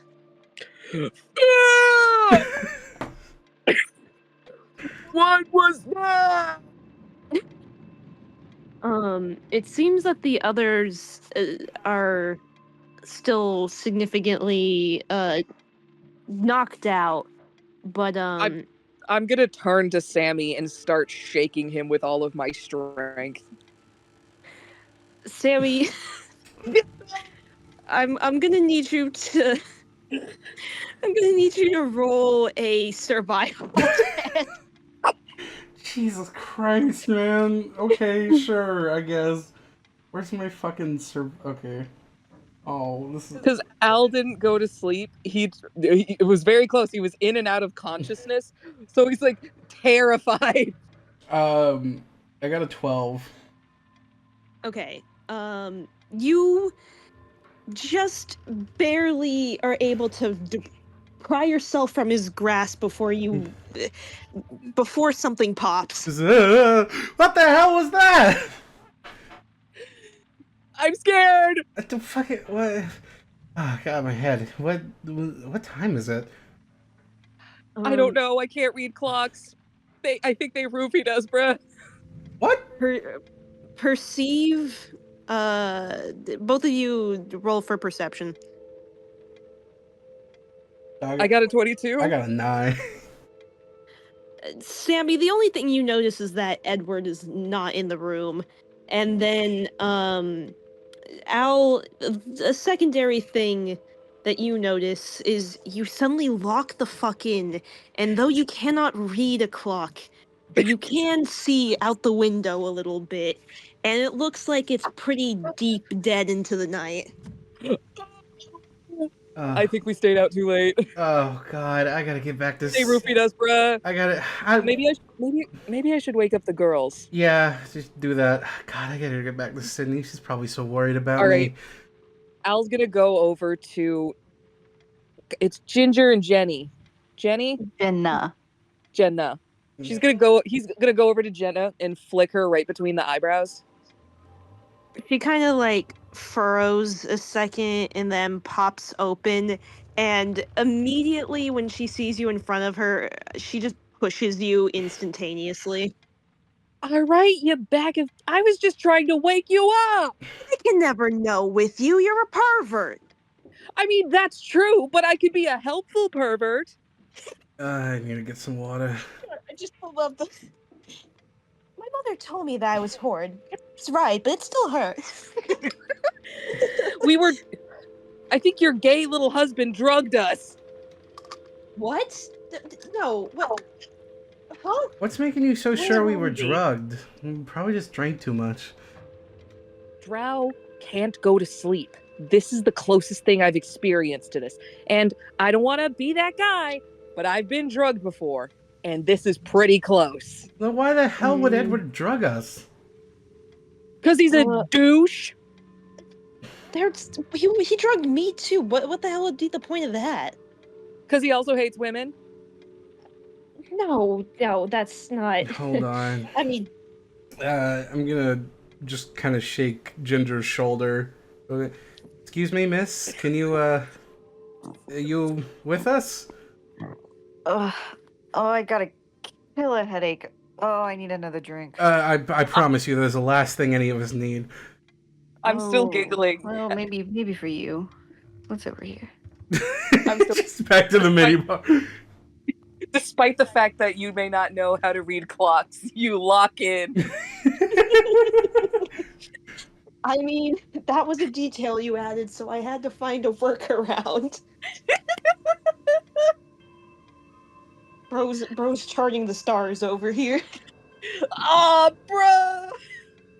He only knows how to read those solar clocks that stop working when the sun goes down. Maybe, I mean, if Al wasn't very effective, I mean, Edward's an elf, maybe he just stumbled off to... She checks in the bedroom over here, and she doesn't see him, so then she goes into the bathroom, also nothing. She's starting to get worried. Okay, what do you guys want to do next? I'm heading downstairs. I need to find Sydney. All right. You head over to the elevator, which is over there, and you press the call button. It doesn't seem to respond. I pressed it a few more times. After a few times, it does seem to light up for just a second before flickering out again. God damn it. Guys, I think the elevator's busted. You got any stairs around here?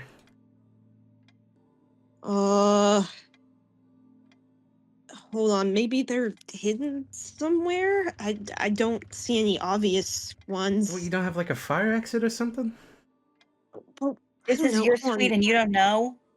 Well, we were only up here briefly. I mean, when was this hotel opened? Maybe it was before that was a mandate? Oh, God. Alright, well, let's look around. Hopefully we can find something. You guys, can choose to go and do whatever. I'm gonna look at this door. Okay, would you like to open it? Yes. Logan, you found it! My favorite entire map Wait, in the entire campaign! The secret door? The secret room? The secret door, the secret room! Yes! You open the door, and inside is a closet chock full of nothing but cheese. I'm gonna open it, and then I'm just gonna slowly close it again under my breath. I'm just gonna be like, celebrities are so fucking weird. Did you find anything in there? No, nothing of note. I hope. I was looking for a closet asset, and I found this. And I thought to myself, wow, look at how useless this is. I can't find a single good, like, 1930s, like, bar room or hotel room, but I can find a cheese closet. Jenna looks over and is like, "It's nothing of note? You sure?" I hope so. Okay. Okay, I'm gonna speed this along since no one's taking the bait. Jenna's last place that she hasn't looked is into the office. When she comes into there, hold on. Oh boy.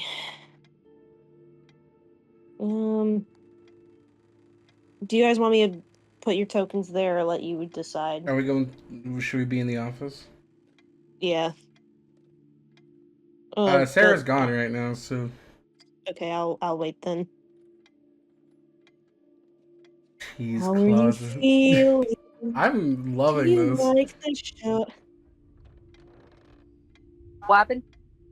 We're going to the office. Move your token. Okay. Okay. So And then Al was there. beautiful. Everyone is going where they need to be. And Jenna's the first one to enter the room, and you hear her gasp and suck in a sharp breath of air and cover her face, as is seen that Edward is lying dead on the floor right in front of the office. Oh shit! Oh. What the Oh god. Your fucking Now, who would have asshole gone and deserved done it. that? What, did you do it? No! No, I'm not talking about you. I'm talking about Ginger. Did I do it? No, but I wish I did. Oh god. I mean, me too. I hated the guy, but I wouldn't have killed him. I just would have put itching powder in his underwear every few days. Oh, Jenna, I'm so sorry. God, guys, everyone can choose to do a perception check and read one person's expression. Sure. All right, I'm gonna give I got a 15. 18. Okay. I'm not doing one for myself because that feels like cheating.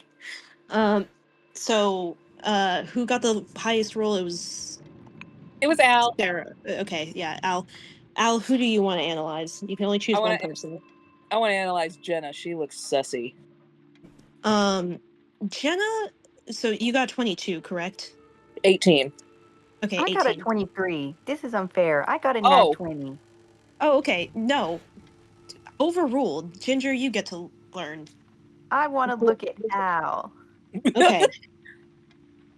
You look over at Al, and while you have the expected disgust and anger that you would expect from the very, hate-filled and generally tumultuous relationship that these two had, you do also get a sense of sadness from him, even though it seems like it's something he is trying very, very hard to keep down.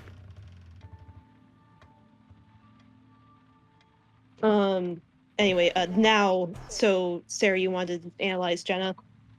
Yeah. Okay. Jenna has her hands over her mouth still, just absolutely flabbergasted, and her eyes are upturned. At a first glance, you would assume it would be the eyes of someone who's on the brink of tears, but if you follow the lines right underneath her face, it would almost suggest a smile. Hmm. And then Sammy, I guess the only other person left to analyze would be Ginger. All right. So how much did you get? 15. Ginger seems, you know, mildly just peeved, more inconvenienced, if anything. But you look at her frame a bit, and she seems to be a bit relieved. Hmm. And that is as far as people go for the moment. You guys can go back to role playing now. What the fuck? What are we gonna do? I mean, this this can't this can't be real. This no. This is just some joke, right? Um, Oh, can please tell me this is some really bad joke. can I like? I would have known if you were planning something like this. He didn't tell me anything. Al pokes him with his foot a little. Can I like look at? So, Can I examine the body closer? yes, that will hold on require an investigation check. Check. Please tell me investigation. Because like the way that this works is that there's kind of 3 tiers of information. There's like basic observation, little clue, and then basically spelling out what it means for you if you get like a super high roll. I got a 19. Okay. So you examine the body, and there's a few things of note. You see in his neck there is a puncture wound almost completely through to the other side. There is blood pooling around the injury and seems to be, a little bit on the desk and on the ground where some of it might have like splurted out. And notably, it seems to be way too big of a like wound to be a bullet, but it also seems very like precise and collected. So it doesn't really have the markings of a knife either. Okay. Well, looks like he was stabbed by Oh, something. sorry, one last thing. Right around the skin where it seemed to have entered on his neck, there seems to be the tiniest bit of like a scorch or like, burn mark around it. Any of you guys proficient in fire magic by chance? What do I look like? A dragon? Let No. me check my spells just to make sure I'm not lying. Al, did you have something to say to that? No. I mean, closest thing I know is guiding bolt, but that's lightning. It looks like I he know was. Starry Wisp, and that's light magic. Looks like he was stabbed with this scorch marks here. But there's Could've no been- weapon left behind, right? No, not that I'm seeing immediately. Ah, fuck. Oh, we gotta call the police. Is there a phone in here? You guys look around, and there seems to be a phone in the office, but the moment you pick up, you can tell that whatever line it's connected to is severed. God damn it. Uh-oh. Someone knew how to clean up their tracks. Why'd they leave us in here like a bunch of... I don't know. I guess we weren't their target. They just needed us out of the way. Jesus. I guess, I mean, someone would have had to come in here and spike the drinks beforehand, I guess. Jenna, did anyone else have access to this room besides you and Edward? No, we were the only ones with keys, and they only gave us 2 copies. I have mine right here. She shows you, and I bet if you pat down his person, he would have it. Does anyone want to touch the dead body? Because I'm not exactly fiending at the opportunity. Where do you want it? Just look for the key, see if it's on him. Okay. Al begrudgingly searches the pockets for anything, any keys, anything. You do pull out the room key. Okay, so his key's still intact. Where's yours? Jenna goes over and she quickly leaves into the living room. You see her physically pick up one off the desk, and she's like, "But I brought this up with me when we were in the elevator." Maybe a... So either he had this on him the entire time, or somebody planted it on him. That's true, that could have happened. I mean, what about hotel staff? It could have been one of them? Or maybe... Yeah, but why the hell would they want to do this? I don't know. I don't know why anyone would want to do this. I barely knew the guy. Ginger, okay. You seem to, know why someone might want to. You got any motivation for... You have any enemies or something? I don't want to say he's got enemies, but I know stuff about him. What's it matter to you? It matters a lot to me because we're trying to figure out who killed this guy. Well, I'll tell you. Out in the office over there, a few hours ago, we had a not-so-very friendly conversation. How about that? Okay. Ginger nervously looks, and sorry, not Ginger. Oh my fucking god, this is gonna happen more than once. Jenna kind of nervously looks over the side and is just like, "What did you do?" What did I do? Tell us exactly what happened during that conversation. You want to know so bad? Yeah. Let me tell you. Edward, give that to Mom. I've been digging up stuff on him for years. You remember Rosemary, Jenna? Huh? You remember her? Yeah. You remember how she died? Pretty fishy, don't you think? All the other ex-wives of his? I mean, I thought he only had 2 others before me. I mean, he's an elf, tends to outlive a lot of people. Outlive? Yeah, because you think they all died naturally, right? I mean... You've always been such an optimist. You're so naive, Jenna. Think about it, okay? I'm sorry that I don't go around hating everyone and everything. No, this isn't hate. He knew it. That conversation we had in the office, all right? I told him what I know about him. And hey, I'm not a saint. I have dirt on me too. I'm not trying to have it get out, but I guess now all my secrets have died with him, so... That seems awfully convenient now, doesn't it? That seems like a great motive. Oh, you want to know him? You want to know my secrets so bad?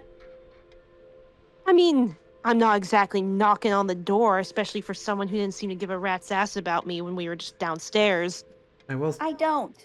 I don't like you, okay? And you know I don't. It is awfully... You really know how to treat old friends well. Listen, I don't want to assume things, that may not be true, but Ginger, you were the first one to go over to the minibar when we all got here. If there was ever an opportunity... I made a drink for myself and I drank it. Listen, I don't... Who made the drink that we all drank right before we passed out? Not me. Edward. It doesn't mean that you could have tampered with it beforehand. Oh yeah, with what? You think I got poison on me? I don't know. That clearly wasn't actual poison. It was with the intention to knock out. Perfect for you to be able to make us all woozy and out of our minds as you go and off him in the other room. I mean, what we Alright. saw her, No. asleep as well. I mean, Okay, she could have been faking. Not that she's exactly known for her acting skills. Oh I would have yeah, known. little Miss Actress over here. Listen, not to defend her, I hate her as much as the next guy, but I would have known if she were fake and she wasn't. Thank you. Someone sensible here. Al, you said I you hope were you kill yourself one day. Al, you said you were like in and out of sleep. Did you hear, see anything, feel anything? Uh, I I was fading in and out, but I do remember seeing a weird magical red flash and then scuffling sounds and then faded out. Red flash. What magic is red? Probably fire. Usually fire or death. Probably fire magic, yeah. Because I mean, like I said, he's scorched on the entrance part. Oh, that's true.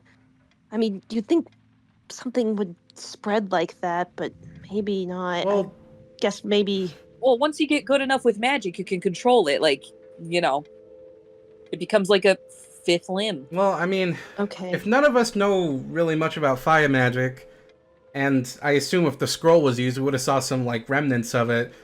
Doesn't that mean it was none of us? I mean, the thought that there is a fifth person lurking around here is terrifying, How do honestly. you know they're even here? They could have left already. That's true, but why the broken, why the broken elevator? Why the cut line? If they More aren't time planning for them to something run else. away. Because if they wanted him out, they want us out. All right. Well, we're awake now, though. It'd be 4 against 1, so we'll be fine, right? I mean, Al, you do all those stunts, I'm sure. Or it could be 1 against 3. Oh, okay. Well, God damn it. I'm gonna look around a little more, see if I can find something. Okay. Perception check. I'll also look around. Could I persuade you to do an investigation?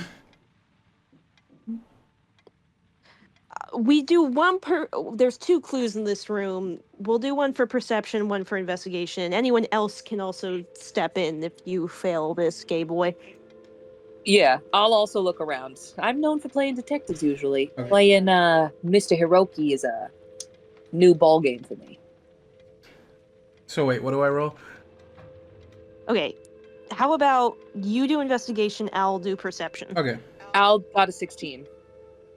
I got a 21. Okay.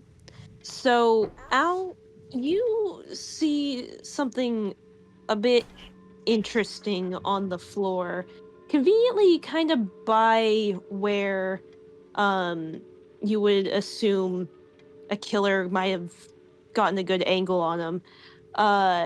You look over and see a whole bunch of feathers laying on the floor. Angel face, if we hadn't cleared you, you'd be looking real suspicious right now. And then in the corner, Sammy, you see a crossbow conveniently placed on the desk. And, where there's usually a set of 3 arrows, there seems to only be 2. Is there anything... Can I look at the arrows? Do they seem enchanted or just like regular arrows? They seem like regular arrows now, but someone could feasibly enchant them, but these ones that are sitting here are not. Okay. I would advise maybe see if it measures up to the wound or not. I'm gonna take one of the crossbow bolts and hold the end of it up to the wound.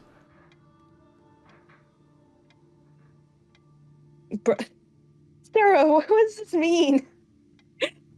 I'm collecting theories. Oh, okay. You do Feathers see and a crossbow? I've heard this one before. what? I didn't do this. What the fuck are you referencing? Don't worry about it. I don't even know what you're talking about, bruh. You know who Okay. else had feathers and a crossbow? No. Carrie. Oh, Holy shit, she came back from the dead. evil. It's Nega Carrie. I know who did it. It was Roxy, guys. Oh no, she's so mad about all these racist people taking her job. I'll kidnap It 1,000 was children. her. It was her, bruh. It's gotta be. Locking it No, in. these are specifically white feathers. Angel Face is looking really suspicious right now. So you guys compare, and it does seem that this puncture wound matches what an arrow would look like perfectly. Alright, well, we know what he was murdered with, but the actual crossbow bolt itself is gone. Wait. What kind of freak just picks up a crossbow bolt and just takes it with them? Well, probably because they didn't want to leave evidence. I mean, I bet if we saw that, it'd probably be enchanted with fire magic. Yeah, that's true. All right, I don't want to look at this anymore. If you Let's don't get mind, out of I here. think Let's get. I want to step out. Yeah, that's fine. Let's get some fresh air. We should be looking for a way out of here so we can alert the police. Okay. Hey, You- Ginger, quick question, if I can. Oh wait, I think Ruben's gone right now. Yeah. Look, Sorry, you guys sorry, I'm are here. Oh. you guys are smarter than I give you credit for. Congratulations. Ginger, those feathers that were on the ground. Listen, I'm not saying they were necessarily connected to the mortar itself, but like, I don't know. Did you get some sort of scuffle while you were talking earlier? And are those yours? Maybe a few could have fallen out. I mean, but that many? I don't know. I don't keep track of all of my feathers. I'm just saying. Maybe I'm in a shed. I don't know. Asimars don't shed once they're past adolescence, unless... Are you one? I mean, no, but I graduated basic I think that biology. I know about my own wings, don't you? I think I know more about American Girl doll than you do, Genius.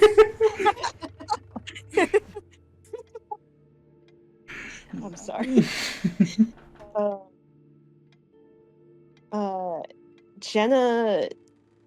Jenna looks kind of suspicious and narrows her eyes at her. You know, you're being awfully defensive this whole time. Because you're accusing me. I don't have anything to prove to you. I think we both know that's a lie. Do we? You and I both know exactly why something like this would be happening. I mean, look at yourself. All right, then why don't you go ahead and spell it out for me? You're becoming fallen, aren't you? Yeah, as if. Yeah, excessive shedding of flight feathers, you know. I mean, if that's true, why don't you just hop off the ground and fly right now? Oh, you want to see?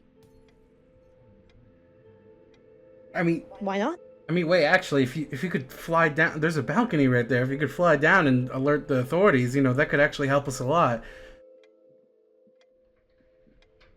But you know you can't do that.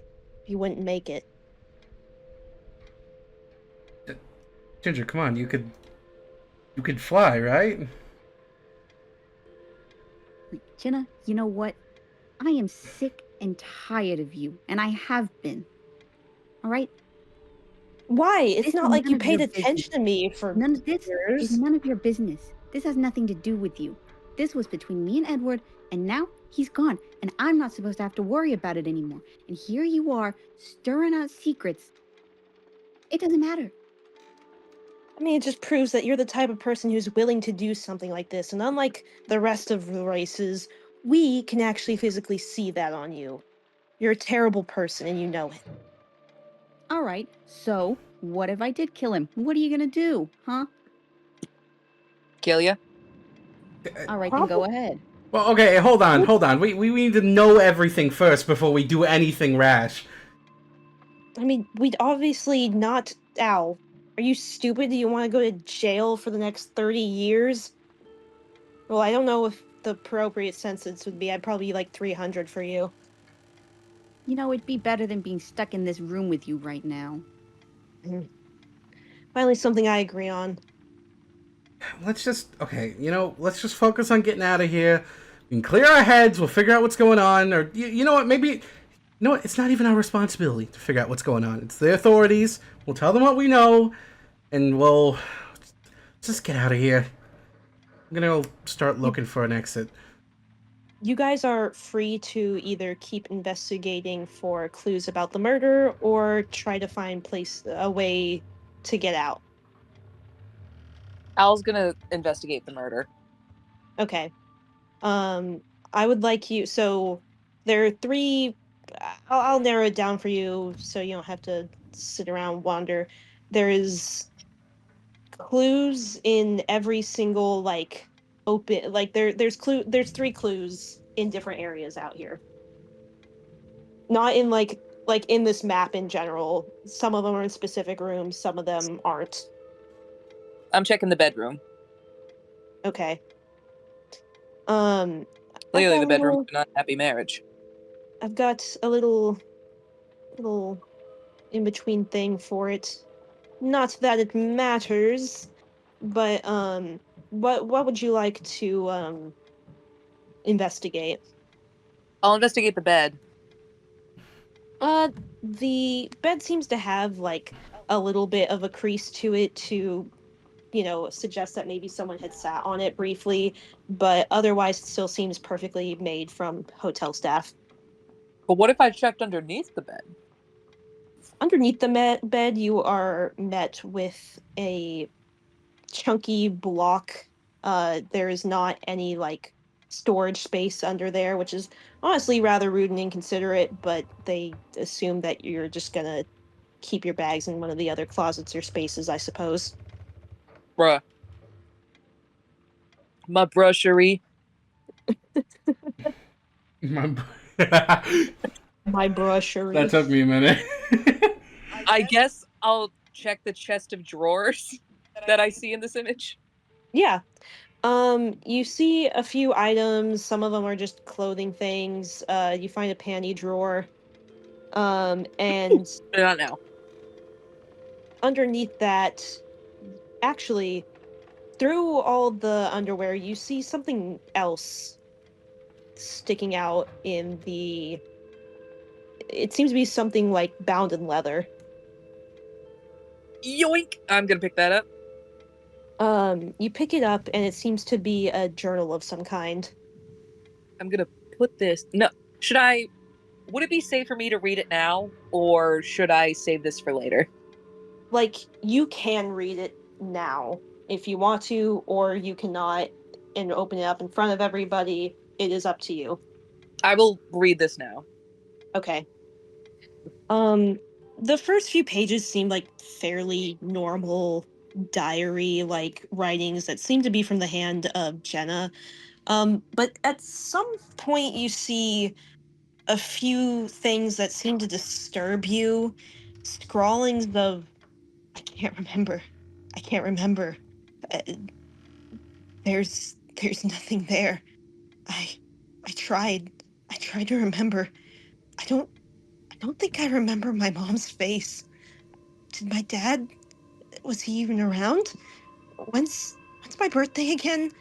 I don't remember how we met. I don't remember so much. I keep on trying to grasp at straws, but it's getting harder and harder. I try to write it down, but I can't keep it together anymore. The next page is written fine, completely normal, in legible script. You know what I think it is? I need a change of perspective. I mean, would it be that bad to quit acting? I know that I'm at the top of my game, but maybe I should bring it up with Edward? No, he wouldn't like that. I don't think. He loves the spotlight. He loves us. I'm just so tired. I'm so tired of being stared at. I don't want to be cheered at anymore. I don't want to be grabbed anymore. I don't want to be touched anymore. I don't want to be looked at like that anymore. I just wish it would stop. Somebody's having a bad case of the Mondays. Anyway, you look through and there seems to be more weird stuff about trying to remember certain dates, certain details, and odd, almost borderline insane ramblings. To be expected, but who knew she was going through that? Interesting. I will then place the diary in my back pocket. Okay. So we're gonna move everybody back to the overworld, and just as a little your did it. Here is the token revealed. So that is that room taken care of. I'm gonna start looking around for an exit, and specifically I want to come over to this balcony and see if there's anything by here. You look around the balcony and you are incredibly high up. Oh, okay. I'm getting down there. Is there anything that looks like suspicious, or should I just be checking rooms? I mean, you can always check the elevator again. Alright, second time's a charm. You perceive something, a kind of crackle in the air. How about you, wizard boy, do a... Hold on. Yes, Let's see. I am the titular wizard boy. Do Dude, our your wizard shit. Our party is so scuffed, bruh. Well, I told you guys, I am completely fine with them not being friends at the end of the campaign. I didn't really feel like the setup would really lend well to that. No, I meant like our composition. Oh, dude, we have all casters. Whoopsie. I meant party comp. Fights are gonna be hell on earth. Honestly, Yeah. Al and Sammy are doing way better than I thought they would with each other. Look, It's because as long as Al Sam disregards the mild racism, sexism, they can get along decently well. Listen, Al's a man's man to the point where it's almost gay. There's reasons for that, but we'll get into that later. All right, what am I supposed to Okay, do an Arcana check. Don't worry, Julia. That journal did exactly what you wanted it to. Thank you. Look, dude, I mean, every single piece of evidence here you could have technically skipped over if you guys were feeling really lazy. I rolled terribly. I got an 11. Shit. You get the sense that there is definitely something fiddling with the door controls, but what it could be, you have no idea. Okay, I should probably... Hey, found something odd.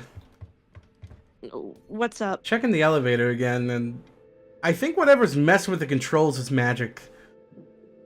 Okay. Just, what? I can't tell what kind it is, but I could feel it. Hold on, let me try. I'm going to do the same thing, and we'll see if I roll any better. I certainly do not. I get a 7. She has no new information to give. But you feel it there, right? Yeah, no, there's something odd. Also, I'll go look. What am I rolling for? Arcana. Arcana. I got an 8, so... Dog, ain't no one figuring out this shit right now. Yeah. Al, before got you jack investigate shit. something new, I'm gonna hit the piss button. Okay. Well, So, Al is already in the potty, so... he's also hitting the piss button. Al's character development. I can smell it forming. Love is in the air. Wrong. Gas leak. Women should speak. Wrong. Wrong. Sexism. How are we feeling about the world's worst escape room? Yay! We suck at this. Yeah, we're not doing great. It's okay. You guys are getting close. Oh, I will say I'm not entirely sure how I liked how whatever, but I'll get into it later. where the Things hell? that are my fault and only my fault. I see that Al is in the shitter. Where the Yeah, he's gonna investigate the potty. where the hell is Al?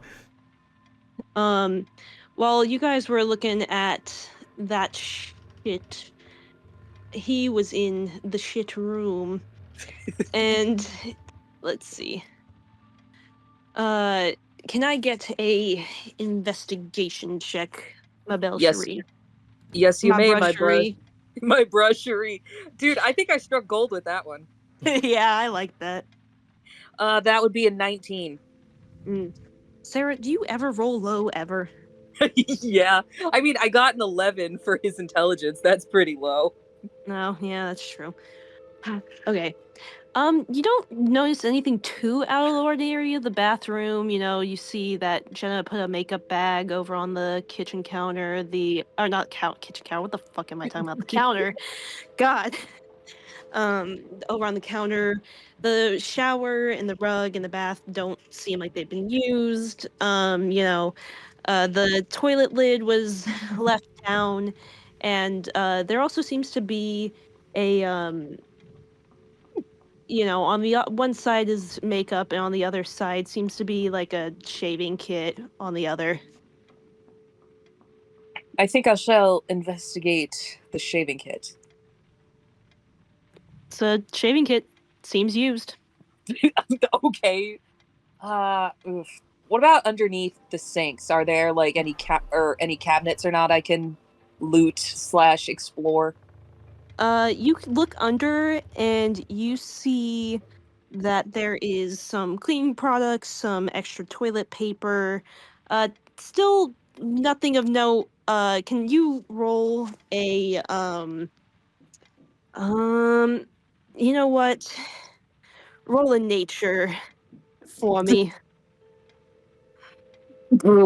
Dirty 20.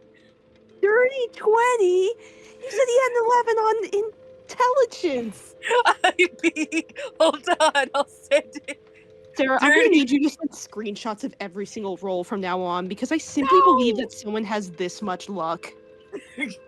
No, I did take a screenshot because I knew you wouldn't believe me, but I'm not taking a screenshot from now on. You look around in there and you feel it before you see it. You see like a spider about to descend from the inside of the cabinet and then shut it immediately. She's watching me. She's watching me. She's watching me. No. Al, you okay in there, buddy? I heard you screaming. Yeah, just tummy ache, Us men, we get tummy aches. Yeah, we sure do. Probably a kidney stone. Oh, Kidney stone? good luck with that, Seriously? pal. Pass that through pissing? Don't worry Listen, about Al, we're in enough of a predicament here. Whatever it is, just tell us, okay? We promise we won't make fun of you, okay? Just tell us. What if I really did have kidney stones and you're thinking I'm lying and that's making me feel really insecure? Okay, let me see it then. Let me hold No. it. Toilet flush. You know what? Getting told to hold your kidney stone is not where I thought this session would go. You know what? I don't want any more part in this. Everyone's like, thank God I'm the only normal one here. Just fucking let me hold it. Let me hold your dick up while you peeing, king. God, what else is there to explore in the bathroom? Can I lift the toilet tank? Is there anything hidden in the toilet tank? No, I can't say. That's it. That's all. That's the only clue. Was there shit in there? Was that Edward's last ever shit? No, he probably shit his pants. Bodies tend to do that. Oh God, don't remind me. You're not. It's the rule of South Park. You're not fully dead until you shit your pants. There's one more clue, but honestly, it probably won't be that helpful. Go ahead and give it to me. Well, you guys gotta guess where it is first. Oh, so nothing in the bathroom. So there was a spider in the toilet. Is there anything Is there around? something at the bar? Yeah. Ginger, do you want to investigate? Yes. Okay, roll an investigation, please. All right, it sounds like you guys are Investigation. struggling in here. He like pulls up his pants, adjusts his suspenders. He's okay. I had to think about it. I was gonna say adjust his belt, but if you're wearing a belt and suspenders, No, get Sarah, remember, he's got the dick on lock. out. Oh yeah, he does. Yes, he does have a belt. Oh my He's god. double cheeked up, bro. Oh, he pulls up his pants, adjusts his belt. All right. Now that you guys are not so curious about my kidney stones, what can I do you for? Ginger's checking the mini bar. Of course she is. She's checking to see if it has any more booze in it. I got a 16. Okay. You see that there is a bottle of something or other that looks a little odd, and when you pull it out, it seems to actually be a like bottle of tonic or some sort. It's got a faded label on it that you can read if you would like. Found a weird looking bottle. What's it say? Anyone want to try it with me? No. Don't try the weird looking bottle. What is it? Is a label on it or something? Yeah. Let me read it. The most deadly tonic of all, Mr. Pepper. God. The label of whatever this drug is seems to have faded away, but you can see vaguely on the, outlines that says that's not particularly effective against dwarves, elves, or half orcs. Any of you guys a dwarf, elf, or a half orc? I'm a brow elf. Does that count? I mean, it doesn't seem to specify on there, so I would assume yes. I mean, Al was the first to wake up, right? Yeah, and you said you never really fell asleep, right? You were just kind of in and out. Yeah, in and out of consciousness, like after I get in a really big fight. You read further, it says 3 to 4 hours of complete in total uninterrupted sleep, and this thing seems to, you see the recommended size of each serving. You would reckon that it was probably enough for about 4 people. Guys, I think this is what Edward gave us. Fantastic. Dusty booze. Dusty tonic. Yeah, Oh, God. it wasn't that good anyway. So we really were drugged. Okay. Not how I saw. I mean, I was right. You guys were calling me crazy, and it turns out I'm right, like always. I never called you crazy. I was just hoping you weren't right. I mean, that still doesn't rule out the fact that someone else, I guess, could have been up in here. If they had put that in the mixture beforehand, it wouldn't be out of the question. I guess that's true, They but wanted wait, no. wanted us all out so they couldn't see what they were getting away with Edward. Wait, no, hold on. If someone else had done this and then left after, why the hell would they leave what they drugged us with here? It's true. And why did Edward give this to us? Huh? You pick up a dusty old bottle, no label on it. You don't even know what it is. Is it gin? Is it vodka? Is it tequila? I wouldn't give this to my guest. I guess he's just a terrible host. Well, you were gonna drink it, I think. I did drink it. That's why I passed out. I mean, you were gonna drink it again. You even offered it some to little old Sammy. And poor Sammy, he's got like. I knew that it was the tonic that made us pass out in the first place. Can't you people take a joke? Poor little Sammy, his stomach's like the size of a hamster's. One drop would have knocked him out. I hate the fact that he's probably not that Wait. off. Wait, hold on. One drop and that would knock him out. Then they wouldn't need the normal serving size for him. It could still reasonably stand that all of us were drugged. Oh. Shit. It's true. And now we're back at square one. Ah, God, this is not making my headache any better. Okay. So, Al, you still haven't checked the elevator. I guess I can go check. See if you can see what kind of magic is specifically on there. Which way's the Arcana elevator? Check, please. It's over there. Yeah. Okay, Arcana. All right. Let me get Arcana. That's gonna be a 19. I hate it here, bro. Sarah, you can't keep getting away with this. I can't I'm keep sending you getting a away screenshot with so it. you can't get mad at me. Oh, Jesus. this is not okay. Do you understand? Also, he has 17 health at level 1. Well, she's multi-classing, remember? Of course he's gonna have So a high she's health. technically at level 2. Special buddy. Okay. You want can to call me tell first so bad.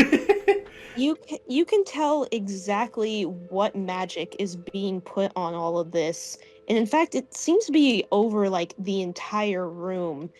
This is a silence spell. Oh, bruh, I could do this in my sleep. Ugh, weak. What'd you find? They're casting silence on us, so we can't use magic. What? Hold on. Can I try to like cast Mage Hand to test that? Yeah, you can. Alright, try to cast Mage Hand. You try to, and just a tiny little fizzle comes out before it just completely dissipates. Well, son of a So bitch. either our perp came in here, killed the guy with an enchanted whatever, left, and then cast silence on us, or it wasn't even enchanted at all and just killed him with a burning spike. Okay. We have a few options. I know that some materials can have silence-like effects on magic. I know that, silence has to be recast every 10 minutes or so. Like, they have to be concentrated on it, which means that either there's some elaborate system of using scrolls or something here, or the person is still here and actively using it. Oh god, I was hoping you wouldn't say that. Hey, well, that makes it easy for us to rule everyone out.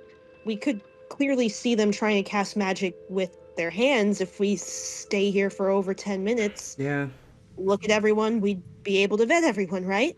Yeah, but, well, that can't be in the perimeter of the spell, right? Because then they wouldn't be able to cast magic themselves. Oh shit. Is there any weak points at any point in the, maybe that's what I was doing in the bathroom. That is on the opposite end. I had kidney stones. Hold on. I'm curious about something. Can I go out to the balcony? Yeah. Okay, I'm gonna go out to the balcony. I'm gonna try to cast Mage Hand again. It seems to last a little bit longer. The field seems like right on the cusp of it, so it's able to last for a little bit. Alright, it's weaker outside, but still there. Okay, well, hold on. When you move it into the bubble, does that immediately dissipate it, or? I'm gonna tell my Mage Hand to follow me back inside. It follows you, and it does seem to successfully. So you would have to cast it completely on the opposite end of the balcony So. for it to be out of the field. So, like, over here? Yeah. Alright, okay, I'll cast it here. It hovers over the railing for a little bit, and then seems to stabilize and follow you. Okay, I think I found the limit. It's right over here. Okay. Any of you? You're free to try to move in and see if it will follow you or not.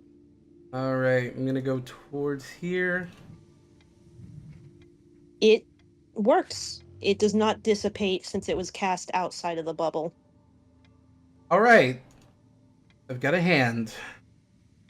The hell are we gonna do with Can you this? like open the door maybe? Actually, wait. I have an idea. I'm gonna go back out here. I have. Hold on. I have. As DM, I am so terrified right now. I have unseen servant. I can create a mindless, shapeless, medium force that performs a simple task that I command. So I'm gonna cast this. Yoshi. I'm gonna cast this out here, and I'm gonna come back and be like, "All right, let me try something." And I'm gonna tell it to do whatever it needs to open the elevator right here. Okay.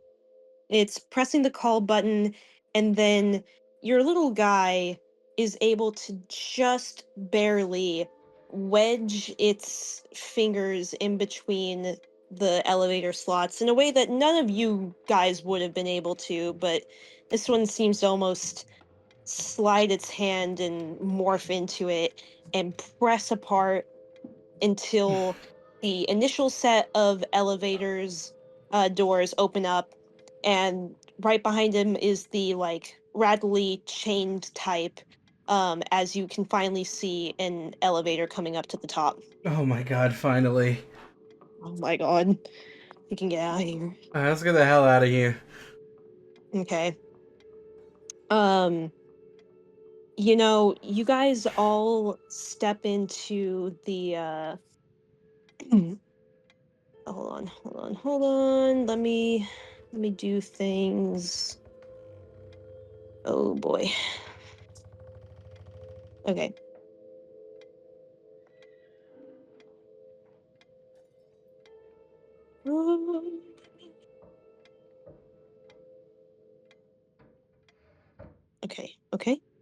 Okay.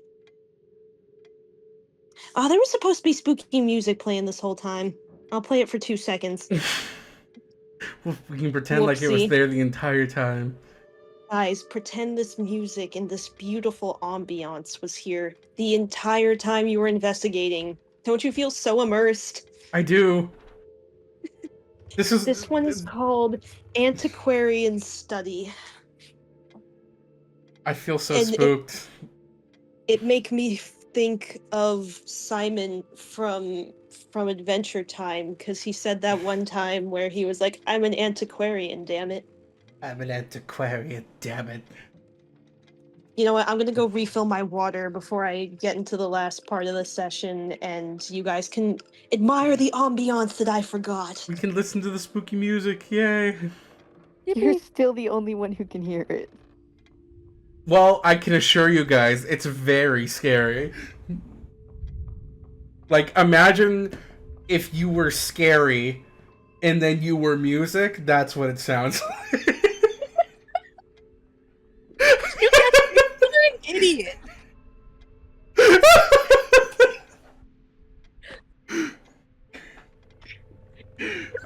I think that's the dumbest. I think that's the dumbest thing I've ever said. I mean, it has the same cadence as when I was trying to explain what cherry blossom tea tasted like. Yeah. It's got It's that like same if someone thought really hard about a plum and then looked at you. Ruby, have you ever had like cherry blossom flavored stuff? Yes. How would you describe the taste? Flower. Interesting. Tastes florally.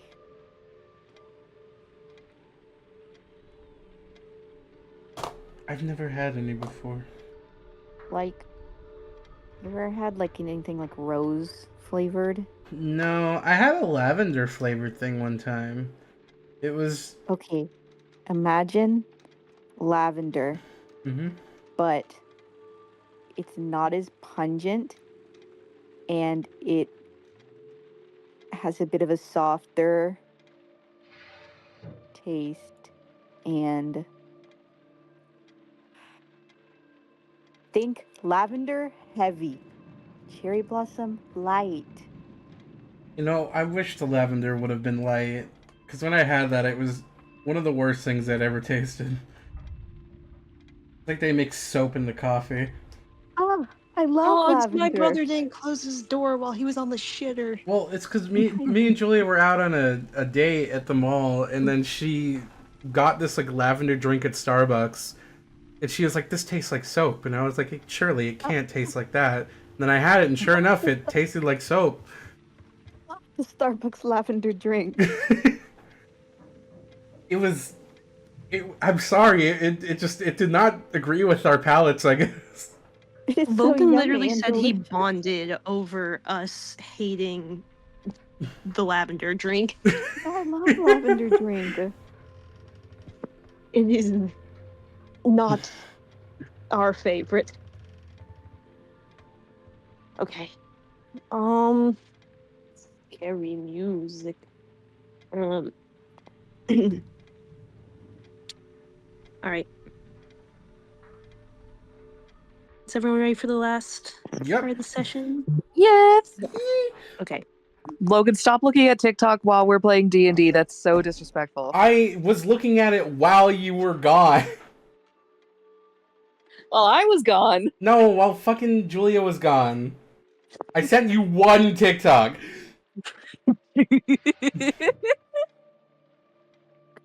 All right. You all start to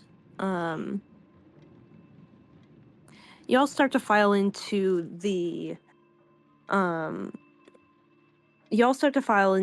elevator, and the last person to follow out is Jenna, who seems to stop right before the exit.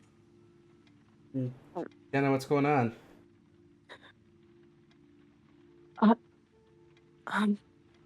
You look at her eyes, and she looks terrified.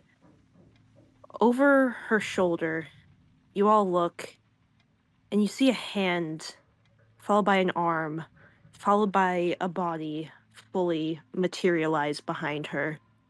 She croaks out, There's someone here to see you. And behind her is Edward, not fully in the flesh, and smiling at you all. Oh, but you've known that from the beginning, haven't you, darling? And he shoves her in as the cage of doors close, and you are all staring right back at him. What the fuck? You're supposed to be dead. Supposed to. Well, technically speaking, supposed to be dead a long, long, long time ago.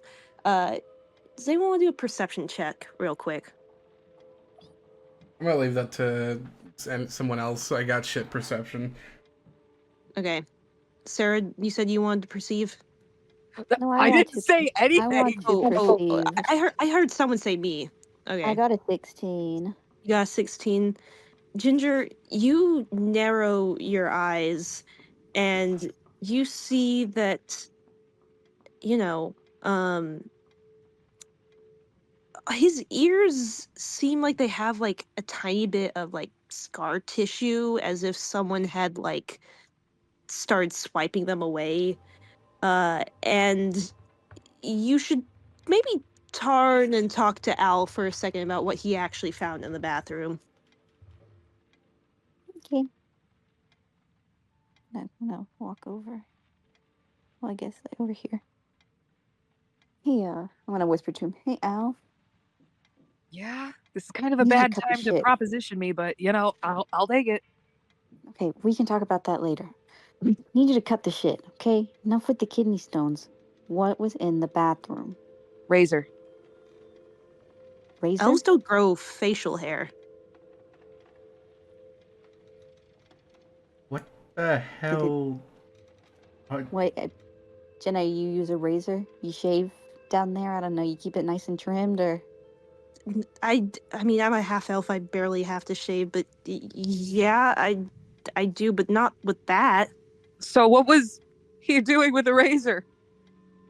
Um, Edward looked at Al specifically and was just like, I was always jealous of elves. They just get to have such absolutely abhorrently long lives. I gotta admit, something about it kind of appealed to me, but to keep up my youthful looks and my soulful appearance, I you know, had to get creative with ways to you know, maybe sacrifice a few people to keep this lovely face intact.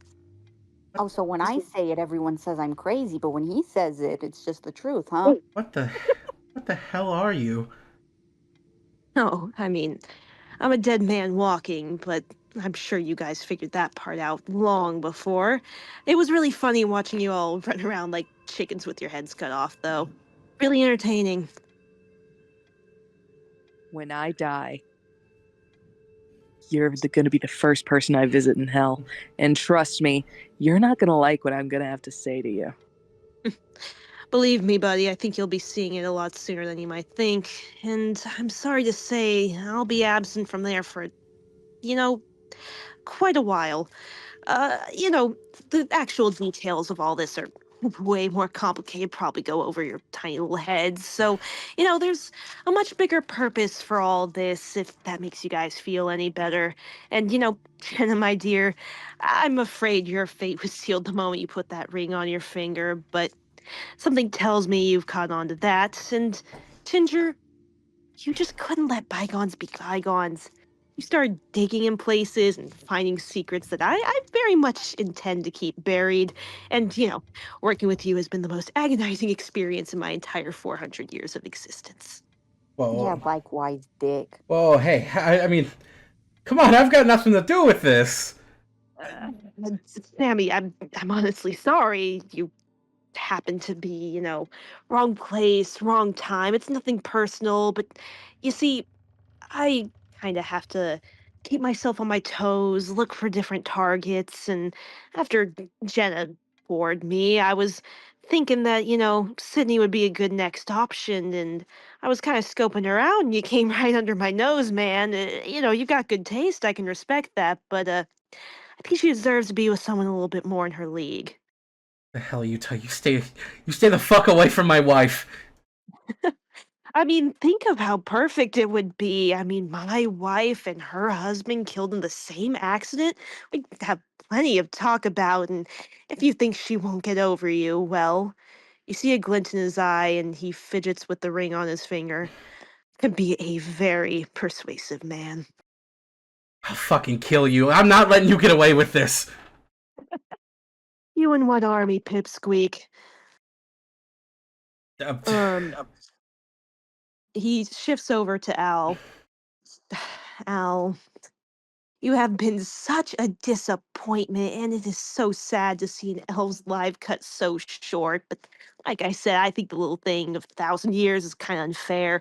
You know, when I found you, I thought there was a kindred spirit, even though you were freshly plucked from the Underdark and scared out of your trousers. I gave you everything. I made people love you, despite the mess of a man you are under all those smiles. I looked after you in this dangerous world, and you repaid me with hate. The others, I'm killing because I need to. This is just a long overdue debt. Without me, you'd be nothing at all. It's funny the things you have to tell yourself because you're so fucking ugly. You're one to talk, freak.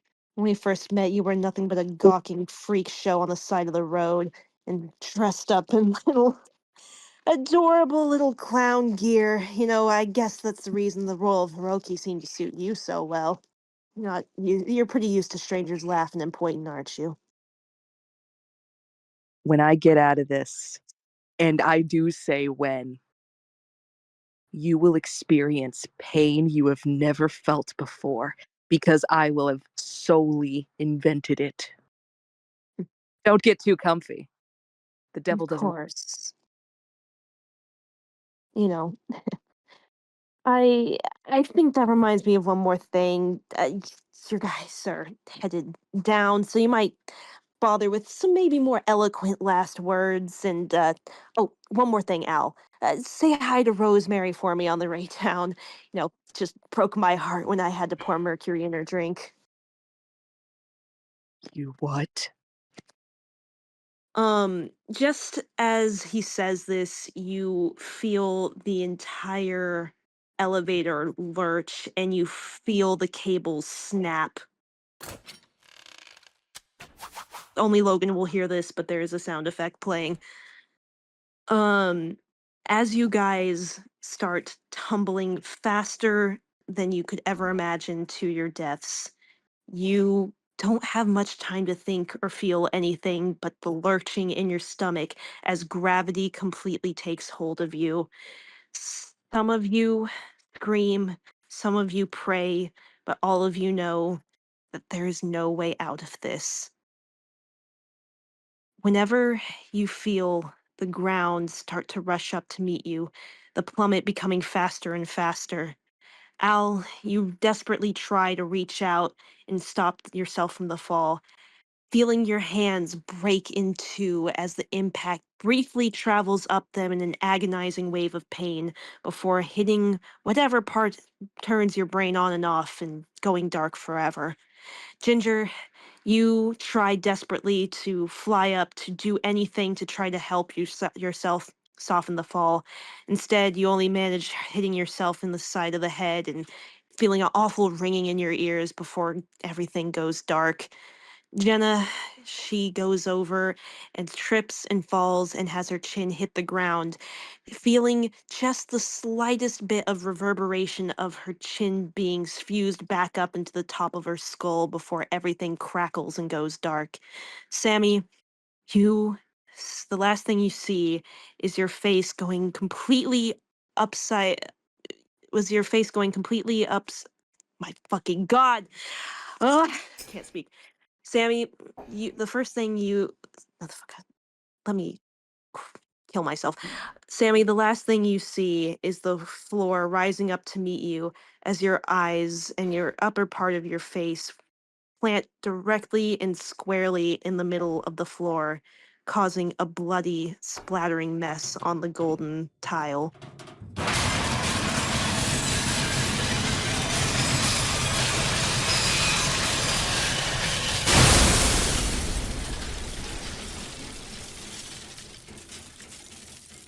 Everything goes dark.